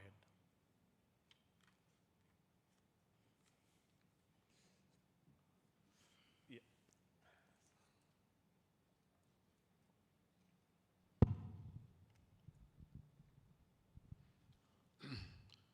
Good afternoon. I'm Dr. Moni Siaple, the Deputy Director for Planning Research, Records and Analysis at the National Security Agency, Republic of Liberia. 4 main points that I took from the panelists. The first one, the issue of ownership is very critical because of the lag effect given the technology that's going on. The second point is the issue of having the autonomous system, an autonomous system strategy, both at the national, regional, and continental level. That is very important. The third issue is about funding. Funding is very critical here. If with all of these things are going, if there is no specific funding given other priorities in the economy and other sectors, if a specialized fund is not set aside for this evolving technology, it's going to be very difficult to sponsor. And lastly, the issue of specialization, especially in terms of cyber security and the youth issue of employment and education. Some of these, this is a very specialized area, and I think early on we should also have a specialized youth program that is dedicated for such program, because sometimes people go through college and then they realize, oops, I want to do something else. But I think if we're going to catch up very soon, we need to start at the early age and make sure that certain portion of the population focus on such training so we can be able to at least catch up, because for every year things are changing, technology is changing, it might get expensive before it gets cheaper, so it's very, very important to have these specialized programs early on so we're able to match both the youth and the job ability. Thank you very much. Thank you. Yep.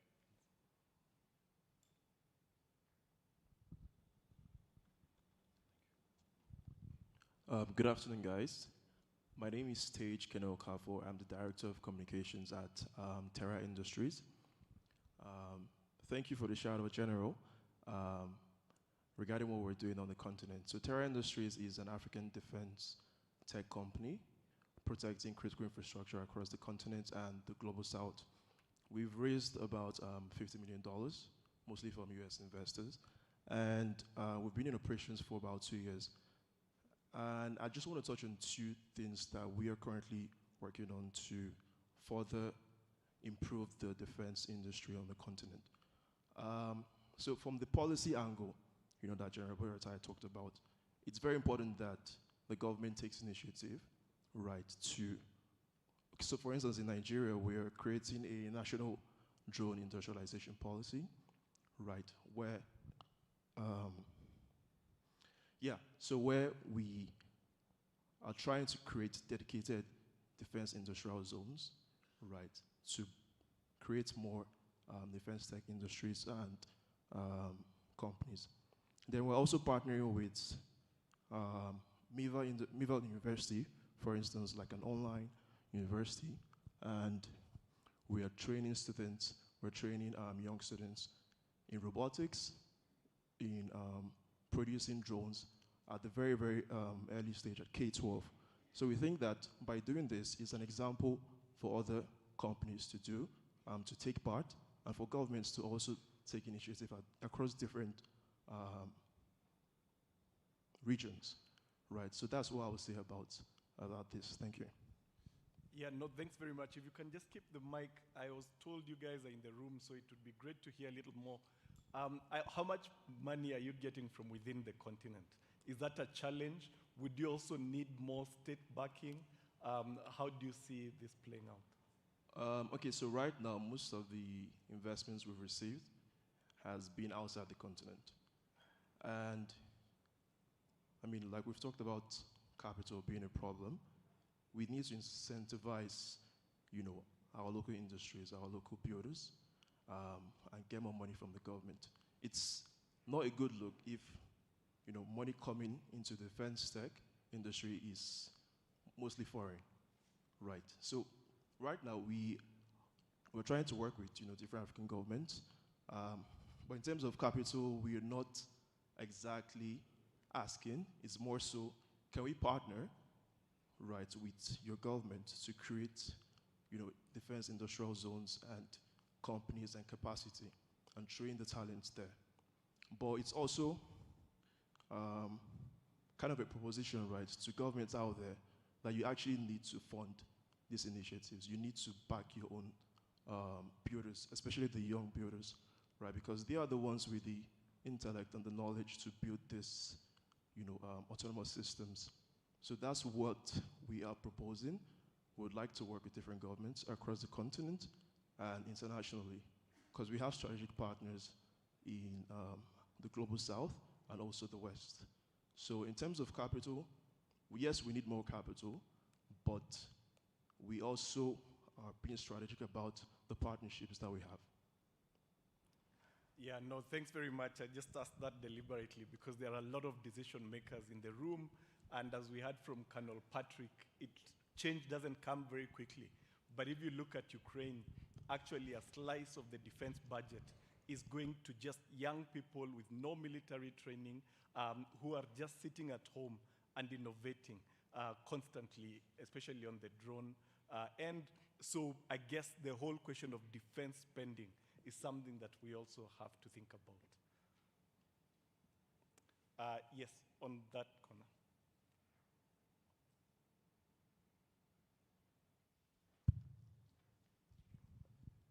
Thank you so much.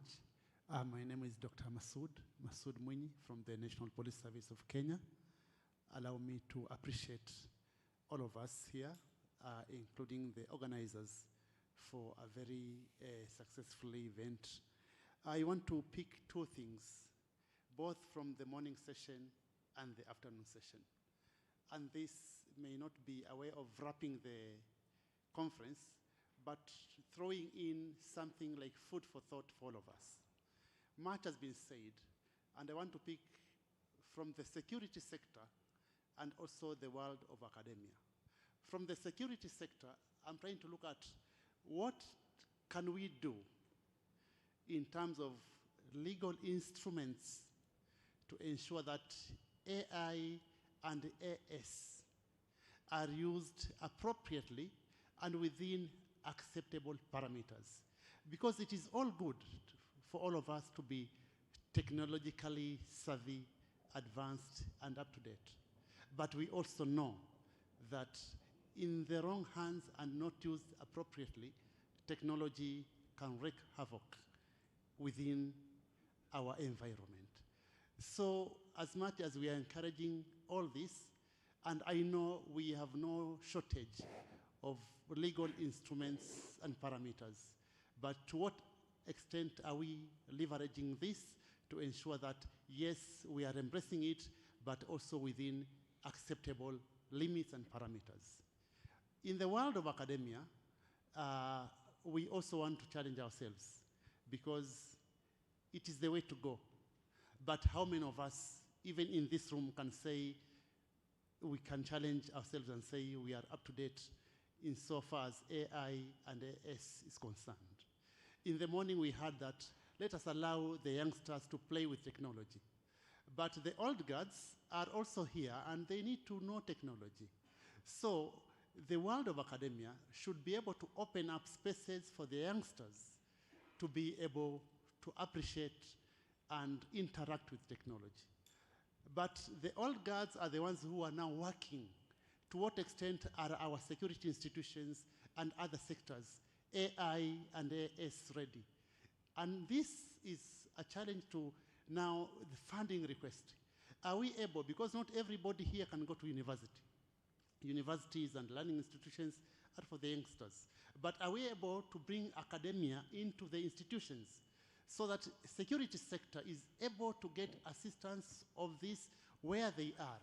Other players are also able to be brought on board where they are so that we do not only limit knowledge from the mainstream institutions, but we also ensure that we bring technology to the law enforcement institutions, to the military, to the security sector, so that we are all able to appreciate the technology and the way it is going around the world from a uniformed point of view.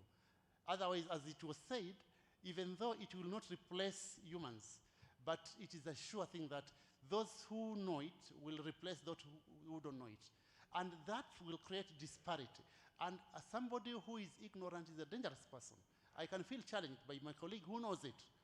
And instead of me trying to know it, and because I've got some my own limitations, I can decide how do I sabotage those who know.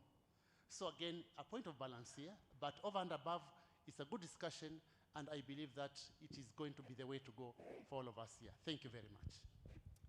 No, thank you for those points. I guess we can come back to the panel with just some reflections. There wasn't a direct question, and maybe I'll just add a few to you, Paul. You mentioned the role of the African Union. But what about the issue of proliferation?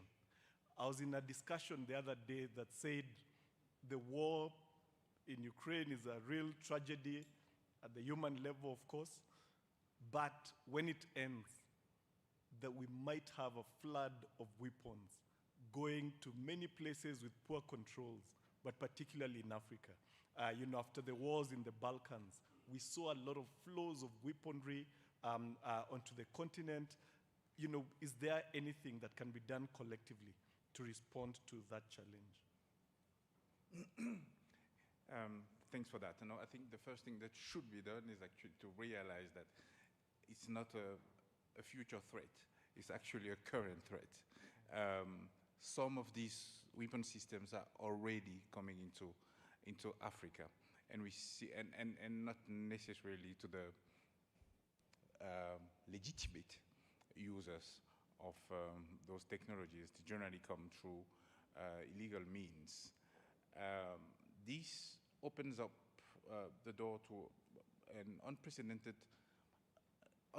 not in terms of size, but in terms of nature and quality wave of proliferation.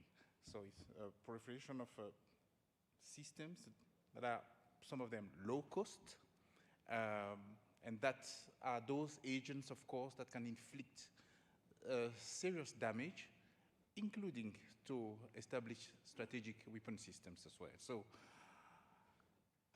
having them in the hands of, let's say, non-state armed groups is something we should be prepared for. It's something armies, defense sectors should be prepared to counter, because it's not a question of if, it's probably a question of when they happen to come to the African continent.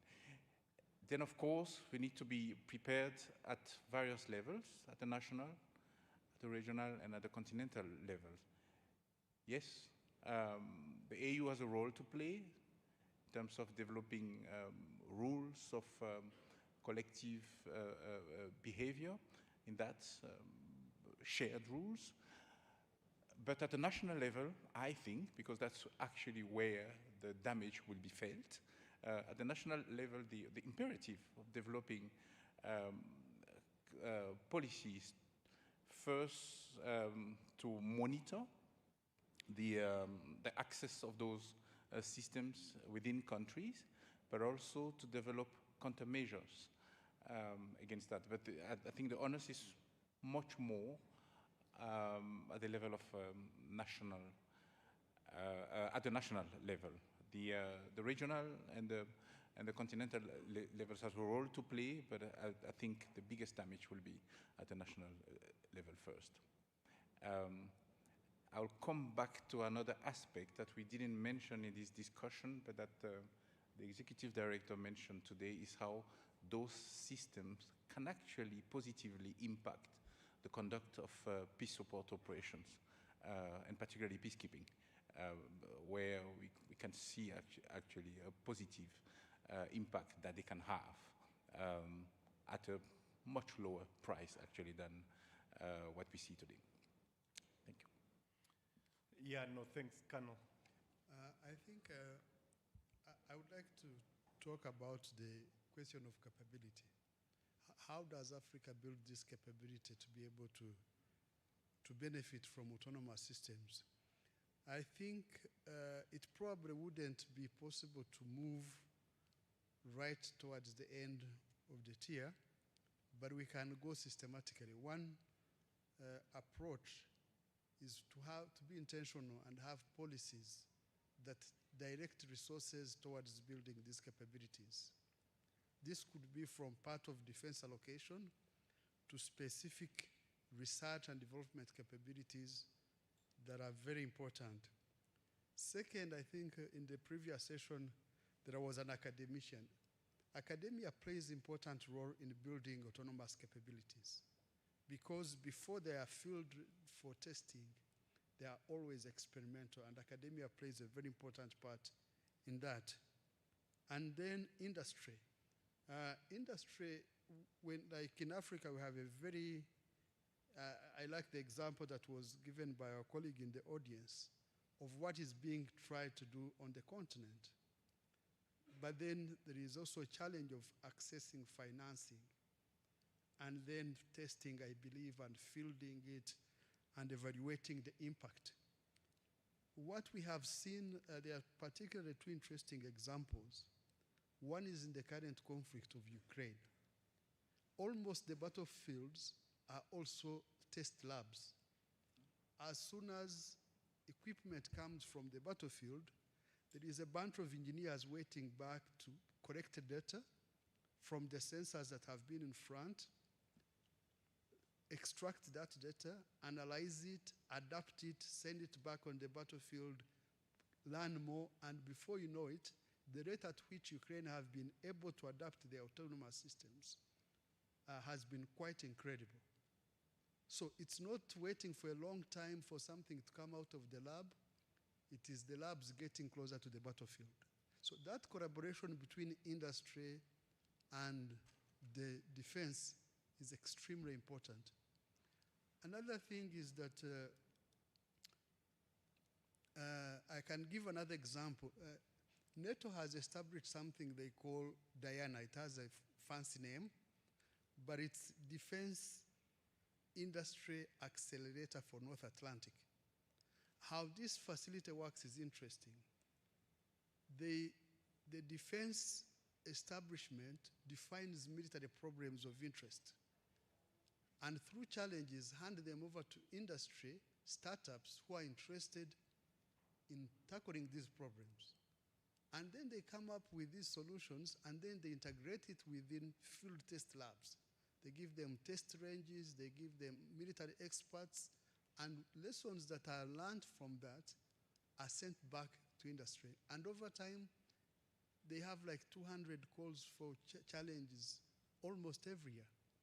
And whatever comes out of this finally will end up being an effective autonomous system. And one last thing I would like to say is, so there has to be an intentional effort to allocate finances, to bring the defense, the industry, the academia work together, and then allow test facilities for these startups to try these ideas. But one other thing that is critically important, and we didn't probably talk enough about it, is AI. Ideally, autonomous systems are not necessarily the same as AI systems. But AI has become so important that you cannot talk of autonomous systems without AI. But you also can't have AI without realistic data. So it's very important that Africa start again rethink about data, particularly from real-life operation experiences, so that when we develop these autonomous systems, they are not trained on models that do not reflect African realities. So data is very important, and data collected within African context is extremely vital if Africa is going to build these autonomous capabilities. Thank you. Yeah, no, thanks, Colonel. And maybe Ambassador Kemani, you can build on that, with your background, having spent time with the UN. How do you build an ethical framework, including for AI, in an era of geopolitical competition, when the incentive, is clear for humanity, but not necessarily for the ones that are competing? And, it doesn't have to cover just Africa, but how can the likes of Africa have a say in that conversation? But, you can reflect on the other comments from the floor as well. Thank you. I was going to say on a very practical note, just remembering my public service experience in Kenya, if you take what the general is saying about the policy being required, the right policies have to be in place. But the other thing that has to be in place, of course, that has been mentioned, is the money.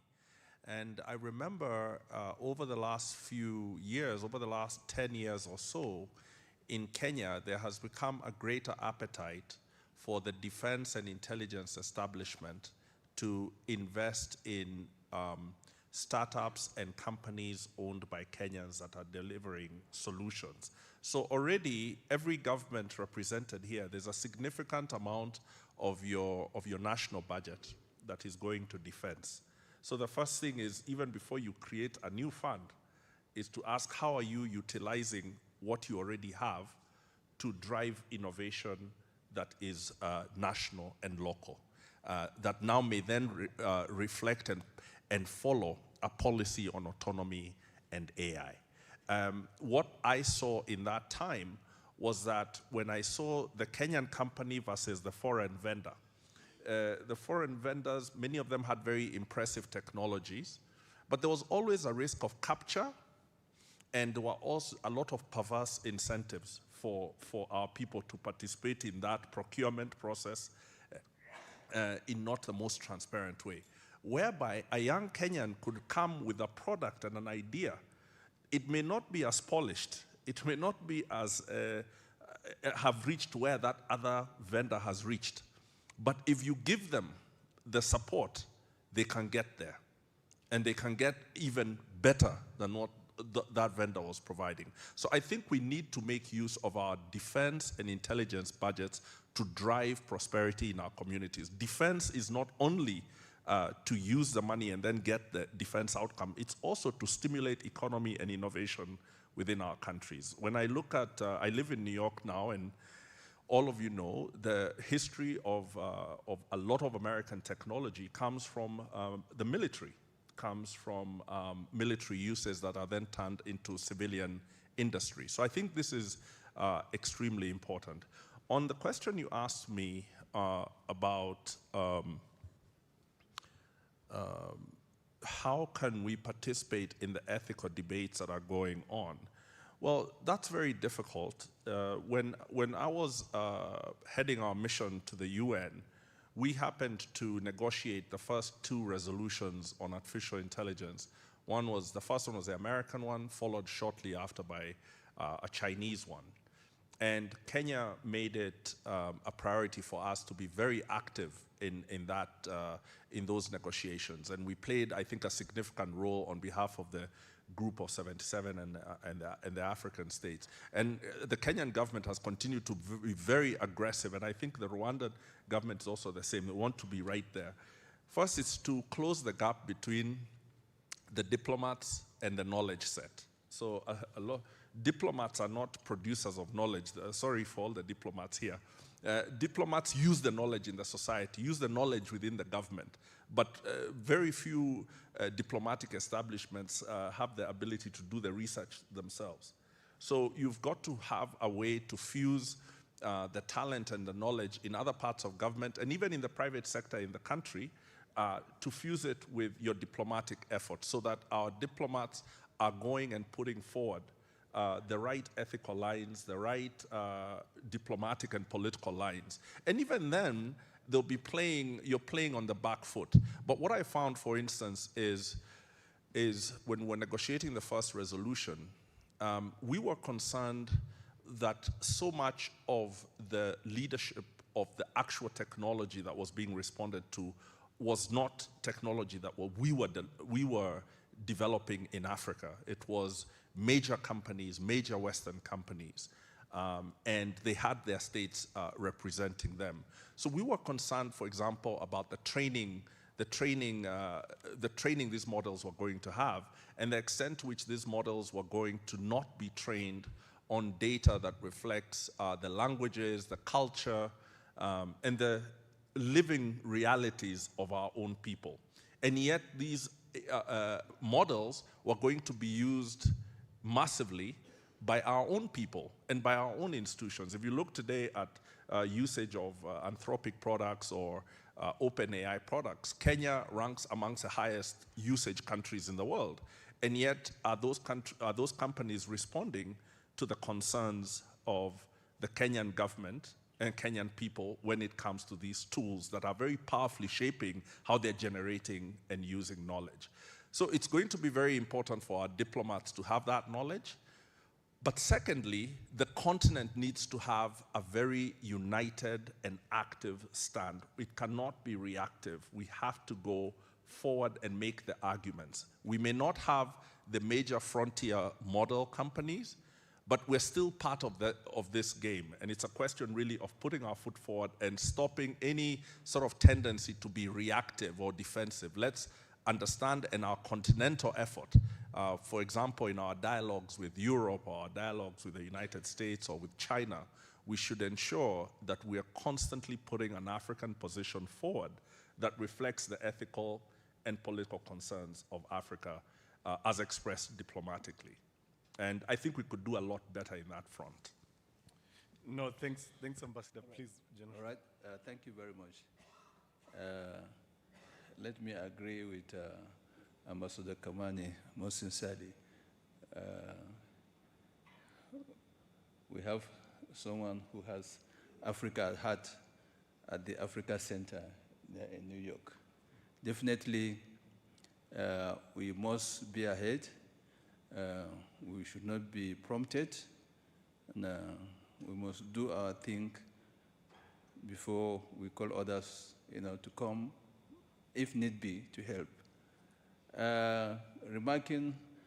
Commenting on the remarks made or comments made by contributors.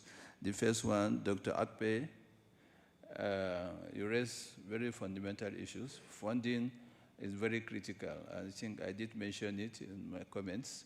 And it's a key challenge. Even as of today, it's a key challenge. We must find a solution. Mr. Gakpe, too, the young man, entrepreneur, who has an online university program, and also talking of defense industrial zone across Africa, is a good initiative. Such initiatives need to be supported by all the governments. This is a step in the right direction. I think the issue is we don't have the problem of ideas and innovators, but those to push it and give all the support, moral and financial support, is what we are still dragging. But I'm happy with this forum. A lot of ideas are coming up, and this will form the background or the foundation by which other governments across the continent will look at it and take a cue from all the outcomes of this sort of conference. Dr. Masood mentioned the issue of the legal instrument. I think the whole autonomous system, is still a process in the making. The policy, the legal framework just coming up for consideration.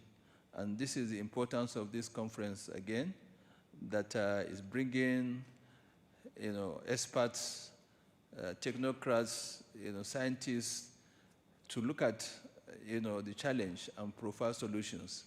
So, as of today, many African countries have already raised this concern, the legal, ethical concerns as regards to these lethal autonomous systems.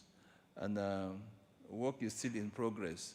And I believe this is a good foundation by which those policy guidelines or policy issues will be developed or will be put forward and then developed. AU2 is not sitting on the fence. It's considering all these aspects, the new technology, the new approach to warfare, the new systems. From what we've been reading, what's coming out from the AU, they are also looking at the legal aspect, ethical aspect, in order, to have foolproof system or facility or equipment, so that non-state actors, will not have access to it. I think I did mention the need for strict control, firm position by government in order to ensure this system do not go to the wrong hands. And I did mention the example, in the Latin America. So I believe, by and large, it's a process, and this is just one of the steps that have been taken previously, and this is the step in the right direction. Thank you. Thank you, General. We are getting to the end, but we can take one or two if anyone has a burning comment before we ask the panelists to conclude. Yes, at the back. And at the front.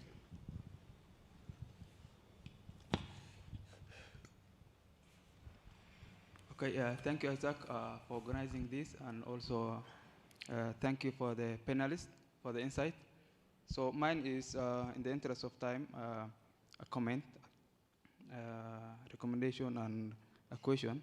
Sorry, my name is Orsama Korio from LMP's Somalia. We work with programs on PCV, preventing and countering violence, extremism, women, peace and security, and stabilization programs. So I think throughout the panelists, the first panel and second panel, we mentioned the positive side of autonomous system. I think maybe what we should also consider the negative consequences they come with, in terms of the non-state actors may use it to analyze not only the public sentiment analysis, but also the grievance analysis to adapt their recruitment narratives, and also recruit more people. So, which means at regional level, we should think of the early warning on that front. And then also the autonomous framework that's being discussed, maybe some of the foundation elements could be some of the strategies that are already in place, particularly on the AI and data protection. Then my final part in terms of the question is that there has been a discussion regarding on localization of our data, where the panelists have mentioned the critical element of localizing the data at a regional level. But then the question is, how can we maintain these data centers in terms of the energy, the cost, and the resources being required? Which means, can Africa look at a federated system where the countries pull together resources to have regional data centers to keep all those data? Thank you. Thank you. At the front here.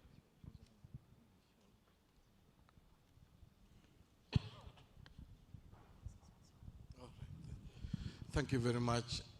I'm retired Lieutenant General Adan Mulata from Kenya, and just want to add a voice to the excellent discussions that have been going on since the morning.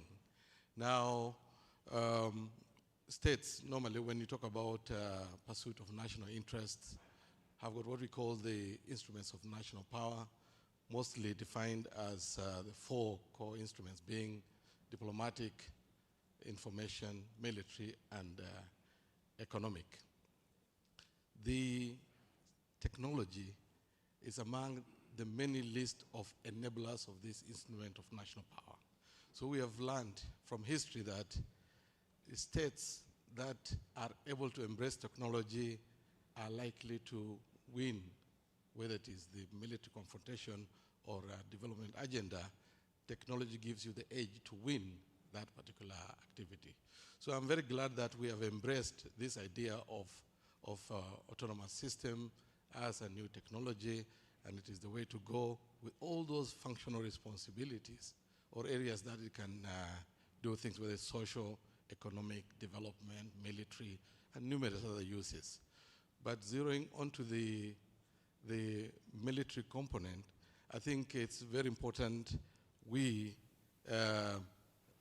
look at what value it can give us. You have seen, for example, from the war in, as you've been said in the morning, Ukraine and Russia, Iran, Israel, US, even in the Sudan, how this particular technology which we are talking about, autonomous systems, have impacted on the war.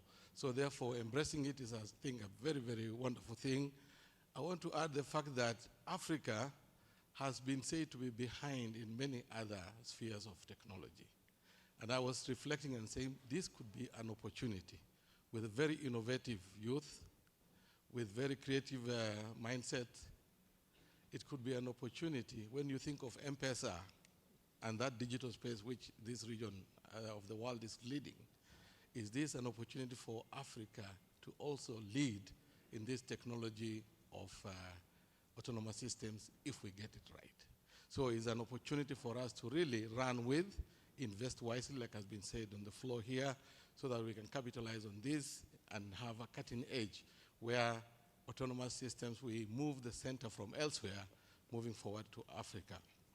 The next thing is I want to contribute to is the fact that last night I spent a lot of time on the laptop looking through a few captions on what these autonomous systems do. And I looked at the swarm, the F-18, one single F-18 releasing a swarm of 103 30-centimeter wide those drones at the same time. We think the same, act the same. Therefore, you're able to multiply the effort of one fighter jet by 103 times. The next moment, China did a bigger swarm. The other caption I watched was one where it fits in the palm. I think most of us must have seen it. And then it's just bigger than a mosquito. And then you throw it. It's able to identify a particular face. It has got explosives and is able to blow the head. I think a lot of us must have seen that particular caption. It is online. It scared me in many ways. As much as, yes, we are saying we move on, and we have no choice because of the value that it has for us. But the key thing, what that told me, is the fact that if it's in the wrong hand, it's going to be lethal, it's going to be very destructive. And therefore, the legal framework, how it is the architecture for governing it at the national level, at the regional level, at the continental level, is very key. We must be able to have very tight control in terms of use, how to govern it, and the legal parameters for controlling it, so that when it goes into the wrong hands, we are able to know that it is about to do damage and therefore react. Related to this is the fact that all agencies must begin to work together on this now. The intelligence community and so on, the military and all these actors in government, in the public sector, must work together closely so that we are sure what this particular autonomous system is doing at any one time, and we are able to respond in case it's likely to end up in the wrong hands and develop that necessary measures to counter that. Therefore, as we develop offensive and defensive capability, mostly for good uses and secure ourselves, we need to think in that manner. Then finally, we've had issues of policy, doctrine, military strategy. All this has to be in place because this is a very important tool, both for development, at the same time for, and this is my last point, at the same time for military purposes. So a doctrine must be in place, necessary policies to govern that. But what I was wondering, and this is a homework maybe for military thinkers, is we have the traditional dimensions of warfare. We have got the first dimension, which is the land, maritime, which is the second, the third, air, and so on. Then we have got the space. This particular one, which traverses everything, what do we call it? So it's a homework for us who are military thinkers to decide and see, is it dimension 4.5, or shall we go ahead and define a new dimension for this autonomous system? Thank you very much. I just wanted my voice to be heard, and I contribute to this very useful discussion going on. Thank you. Yeah, no, thank you, General, and the gentleman, very thought-provoking. We are getting to the end. I'll just give 2 minutes to each of the panelists. I think, General, you'll come last because your discussion on doctrine was very rich. But maybe, again, echoing one of these questions, how will the military that adapts in Africa, how will it look in 10 years' time? What do you envision that military which has really adapted will look, following on from that question? Let's start with Kano. Thank you. I think these are very rapidly changing technologies. So it's very, very difficult to envision at this stage how it will look like. But at least we know how it should not look like. It shouldn't be considering autonomous systems as optional or as a procurement problem, but rather as a transformational necessity. That's one thing. Two, it should at least have a clear plan on how it wants to use this technology.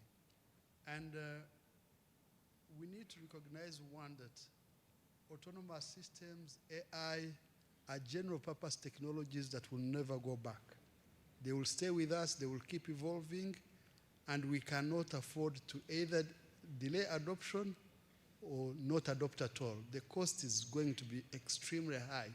The cost of not participating in this is going to be very high. So there are possible stages one can take to build the capability. One, the foundation where we are is as consumers. But that's a costly stage to stay, because that means you spend, you acquire technology, and it does not necessarily become a military capability. The second stage, level which we should probably aspire to immediately, within that period, probably leading up to 10 years, is to become integrator. At least get as many components of what you want to buy to be integrated. And when you move from that level, you become a developer. You don't only integrate other people's technologies, but at least you develop some components on your own. And the ultimate goal is to build an entire capability ecosystem where you can control software, hardware, communication links, ability to upgrade, to maintain, to sustain. So building systematically from consumer to integrator to developer of technologies, and finally an ecosystem. And one thing I can say lastly, it doesn't mean we should do everything ourselves. We can partner with others so long as that partnership does not result in a strategic vulnerability. So we need to really choose carefully who we partner with, at which level of the entire stack. Thank you, Colonel. Paul. I would like to conclude with some, we've all agreed that we are in this revolution. Whether we take it or not, we are in it. So what I take from this conversation is really the need to integrate knowledge production, military complex, and industry, as we heard from the floor. But I'd also like to add one dimension, your question you asked about post-Ukraine war proliferation, actually, and what the AU can do. Because we know it's coming. I think one of the things that we can recommend, actually collectively, is maybe for the Peace and Security Council of the AU to have an annual assessment on autonomous systems proliferation in Africa. And this can be done within current institutional frameworks of the AU. We have AFRIPOL, we have CISA, the Committee on Intelligence and Security Services in Africa, even including CAIRT in Algeria, who can produce such an annual assessment guiding decision-making at the level of the Peace and Security Council of the AU. Thank you. Thanks, Paul. Ambassador Kiman. Thank you. I've learned a lot during this panel and today. If I were in office today, I'd be very worried. And I have a lot of sympathy for those of you who are holding the heavy offices of state, because I think we have a very short time to be able to respond. Not to rush into things, but the urgency has to be there. There are a number of trends.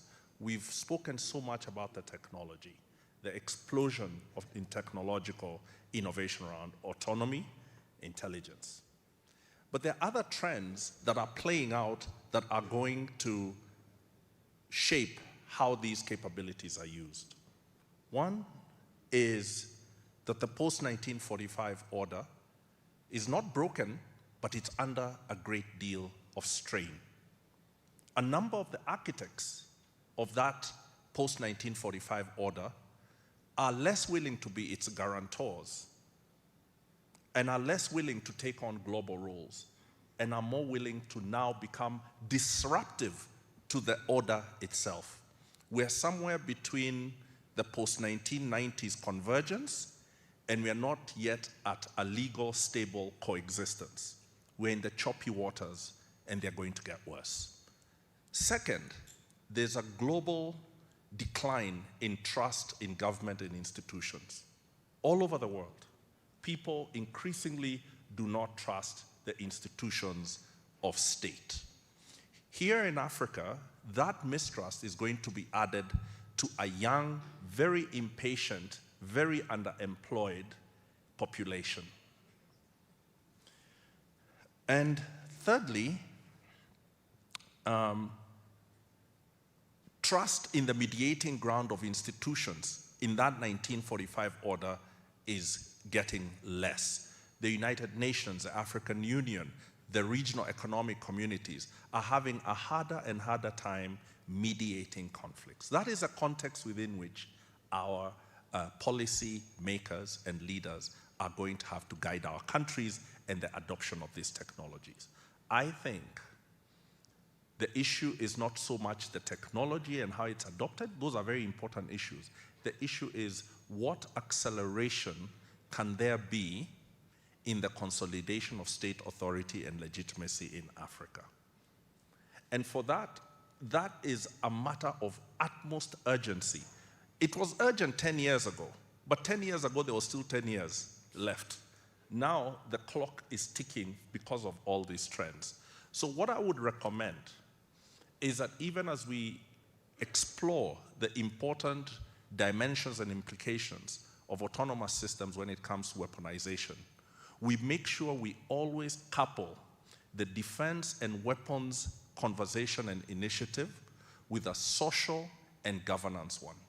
Autonomy for the delivery of public goods to consolidate state authority and legitimacy, autonomy in systems of defense and weaponization. If we do not couple these two, we're going to have very advanced technologies in the hands of our operators operating in societies that are crumbling from outside and from within. Thank you. Thanks. That's a great closing note, and then we'll give the last word to the General. Thank you very much. I was so much fascinated with Ambassador Kimani's comments, very powerful statement. Let me comment on what he just said. The 1945 order, as it is now, is of concern. It's no longer, used to be, in those days, what it used to be.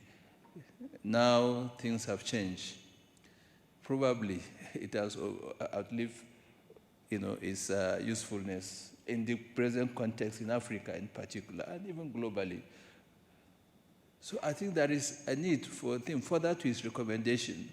There is a need for a new African order, that it will look more inward, to be self-searching, and also produce a blueprint for its future growth and development. We just have to look inward. If you leave this continent and go to Asia or Europe or the Americas or Australia, Eurasia, you discover that they don't know any individual country, especially if you say you are from an African country. They know only Africa, and they believe Africa is just one country, probably. Many, especially those that are not well enlightened. Why can't we close our borders and look inward, challenge ourselves in all aspects, of technology, the economy, the business, infrastructure? There is no part of Europe you will go today that you cannot go either by rail or by road. And those that have sea, you can go crisscross everywhere or through rivers. But today, you cannot even go to your next country's neighbor, by road, because it's not accessible, or by rail. So we really need to close in and have a rethink and have a new African order. That said, the poser question raised by our moderator, I want to state that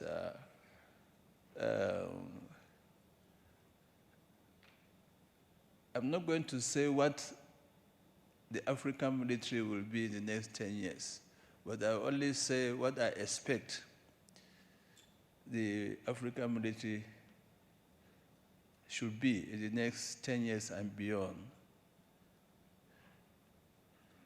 Things have changed. Doctrine are changing.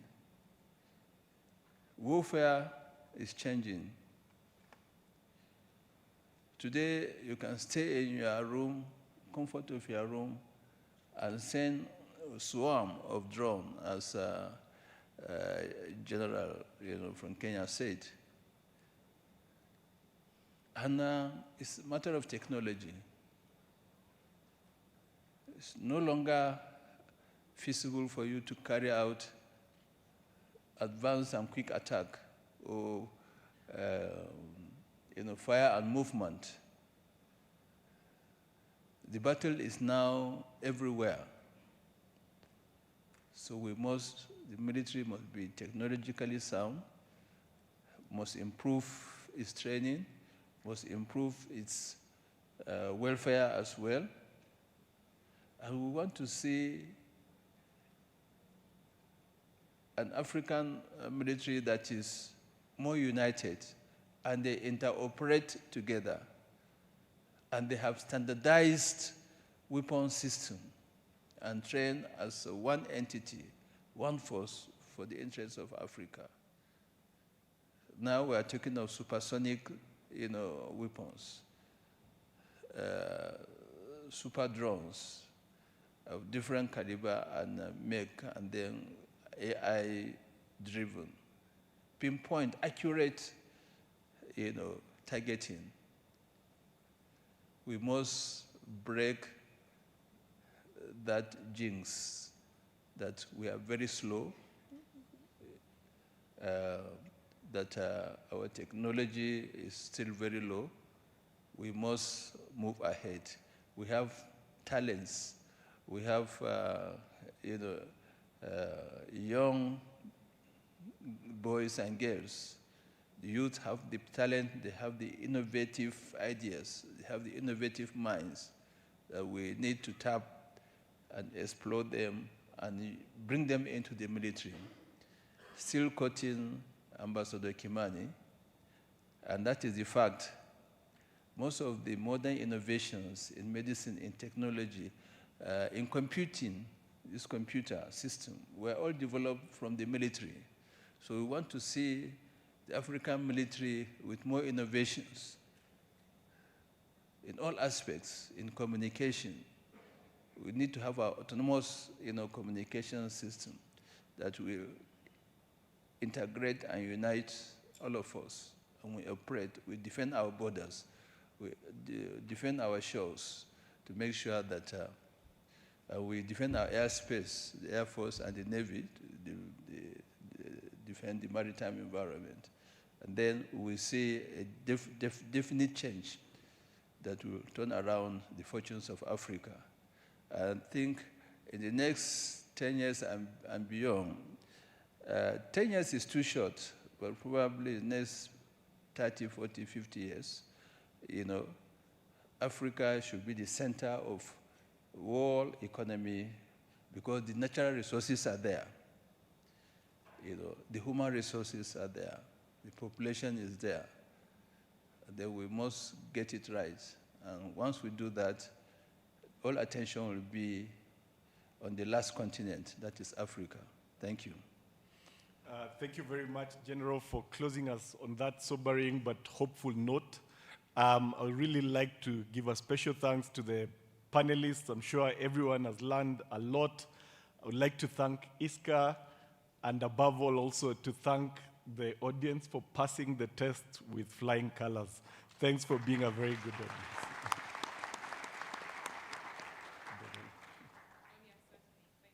For that. You all were able to participate. It was a very insightful conversation looking at legal implications, policy implications, how to harness human capital, how to build technology, and ethical and responsible use, which is an extremely important cornerstone of how autonomous systems can operate in the region. This is not necessarily the end, even though this was the last panel. We do expect that everyone will be back here today at 7 p.m. for the gala dinner that will be taking place right outside of the hall, cocktails and dinner, which allows you to continue networking and to continue this conversation further. But for now, I will thank our panelists for this conversation. Thank you, Murithi, for steering everyone. Thank you so much for your comments, Ambassador Martin Kimani, Lieutenant General Tuku Buratai, Colonel David Kanamugire, and Dr. Paul Simon Handy. I am going to invite once again ISCA's Executive Director on stage to deliver closing remarks.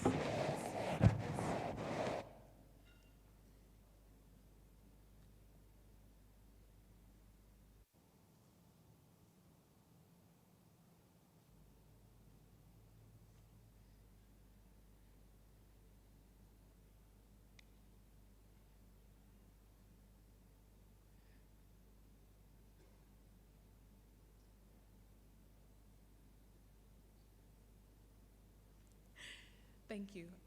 Ambassador Kamanzi on the stage.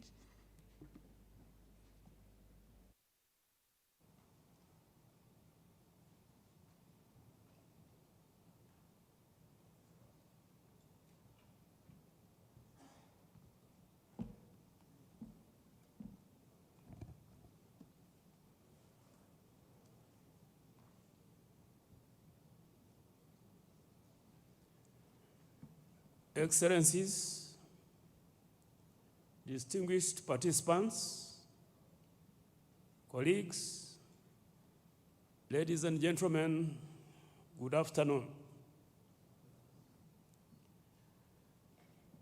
As we come to the conclusion of this important discussion, one message stands out clearly: that autonomous and AI-enabled systems are no longer a distant possibility. They are already reshaping the character of conflict, the organization of security and defense institutions, as well as the utility of emerging technologies. For Africa, these systems represent or present significant opportunities. As we've seen, they can strengthen border surveillance, maritime security, peace support operations. We've talked of humanitarian assistance, as well as protection of infrastructure. We have also heard that if these systems are used efficiently and responsibly, they can help our states' most adverse territories reduce risks to personnel and respond effectively to emerging threats. However, innovation and deployment of these systems alone will not effectively deliver the desired outcomes. The choices and decisions that we make with respect to policy, doctrine, training, and institutional capacity building matter a lot.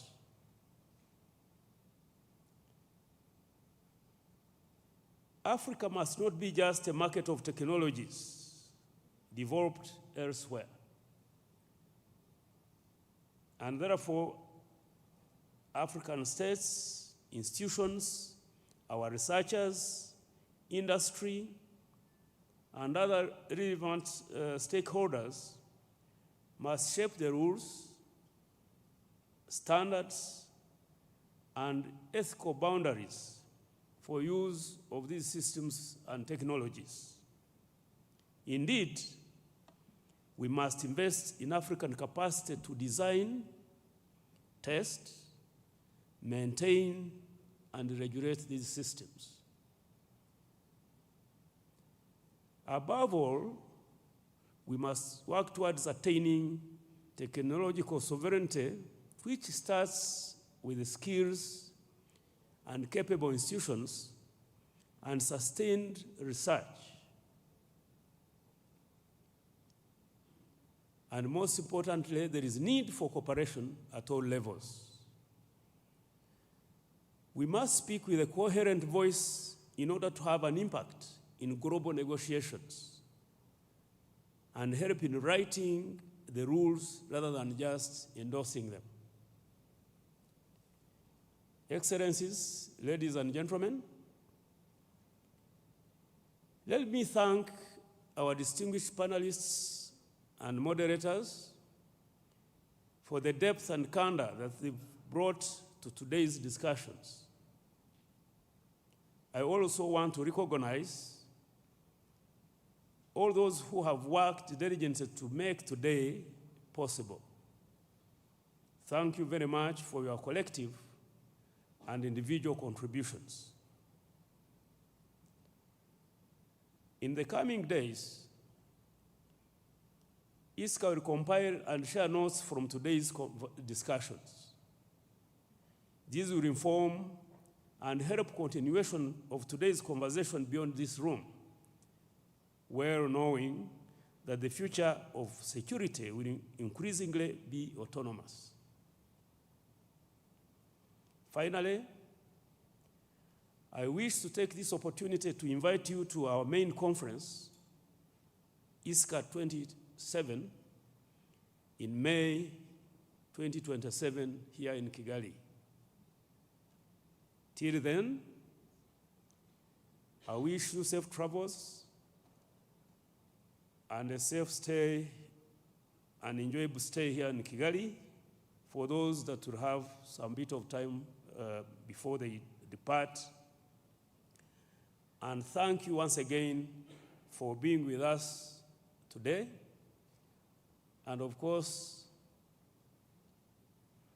as you heard from our Master of Ceremonies, we are still together this evening, and we look forward to seeing you as we continue this conversation and much more. Thank you for your attention.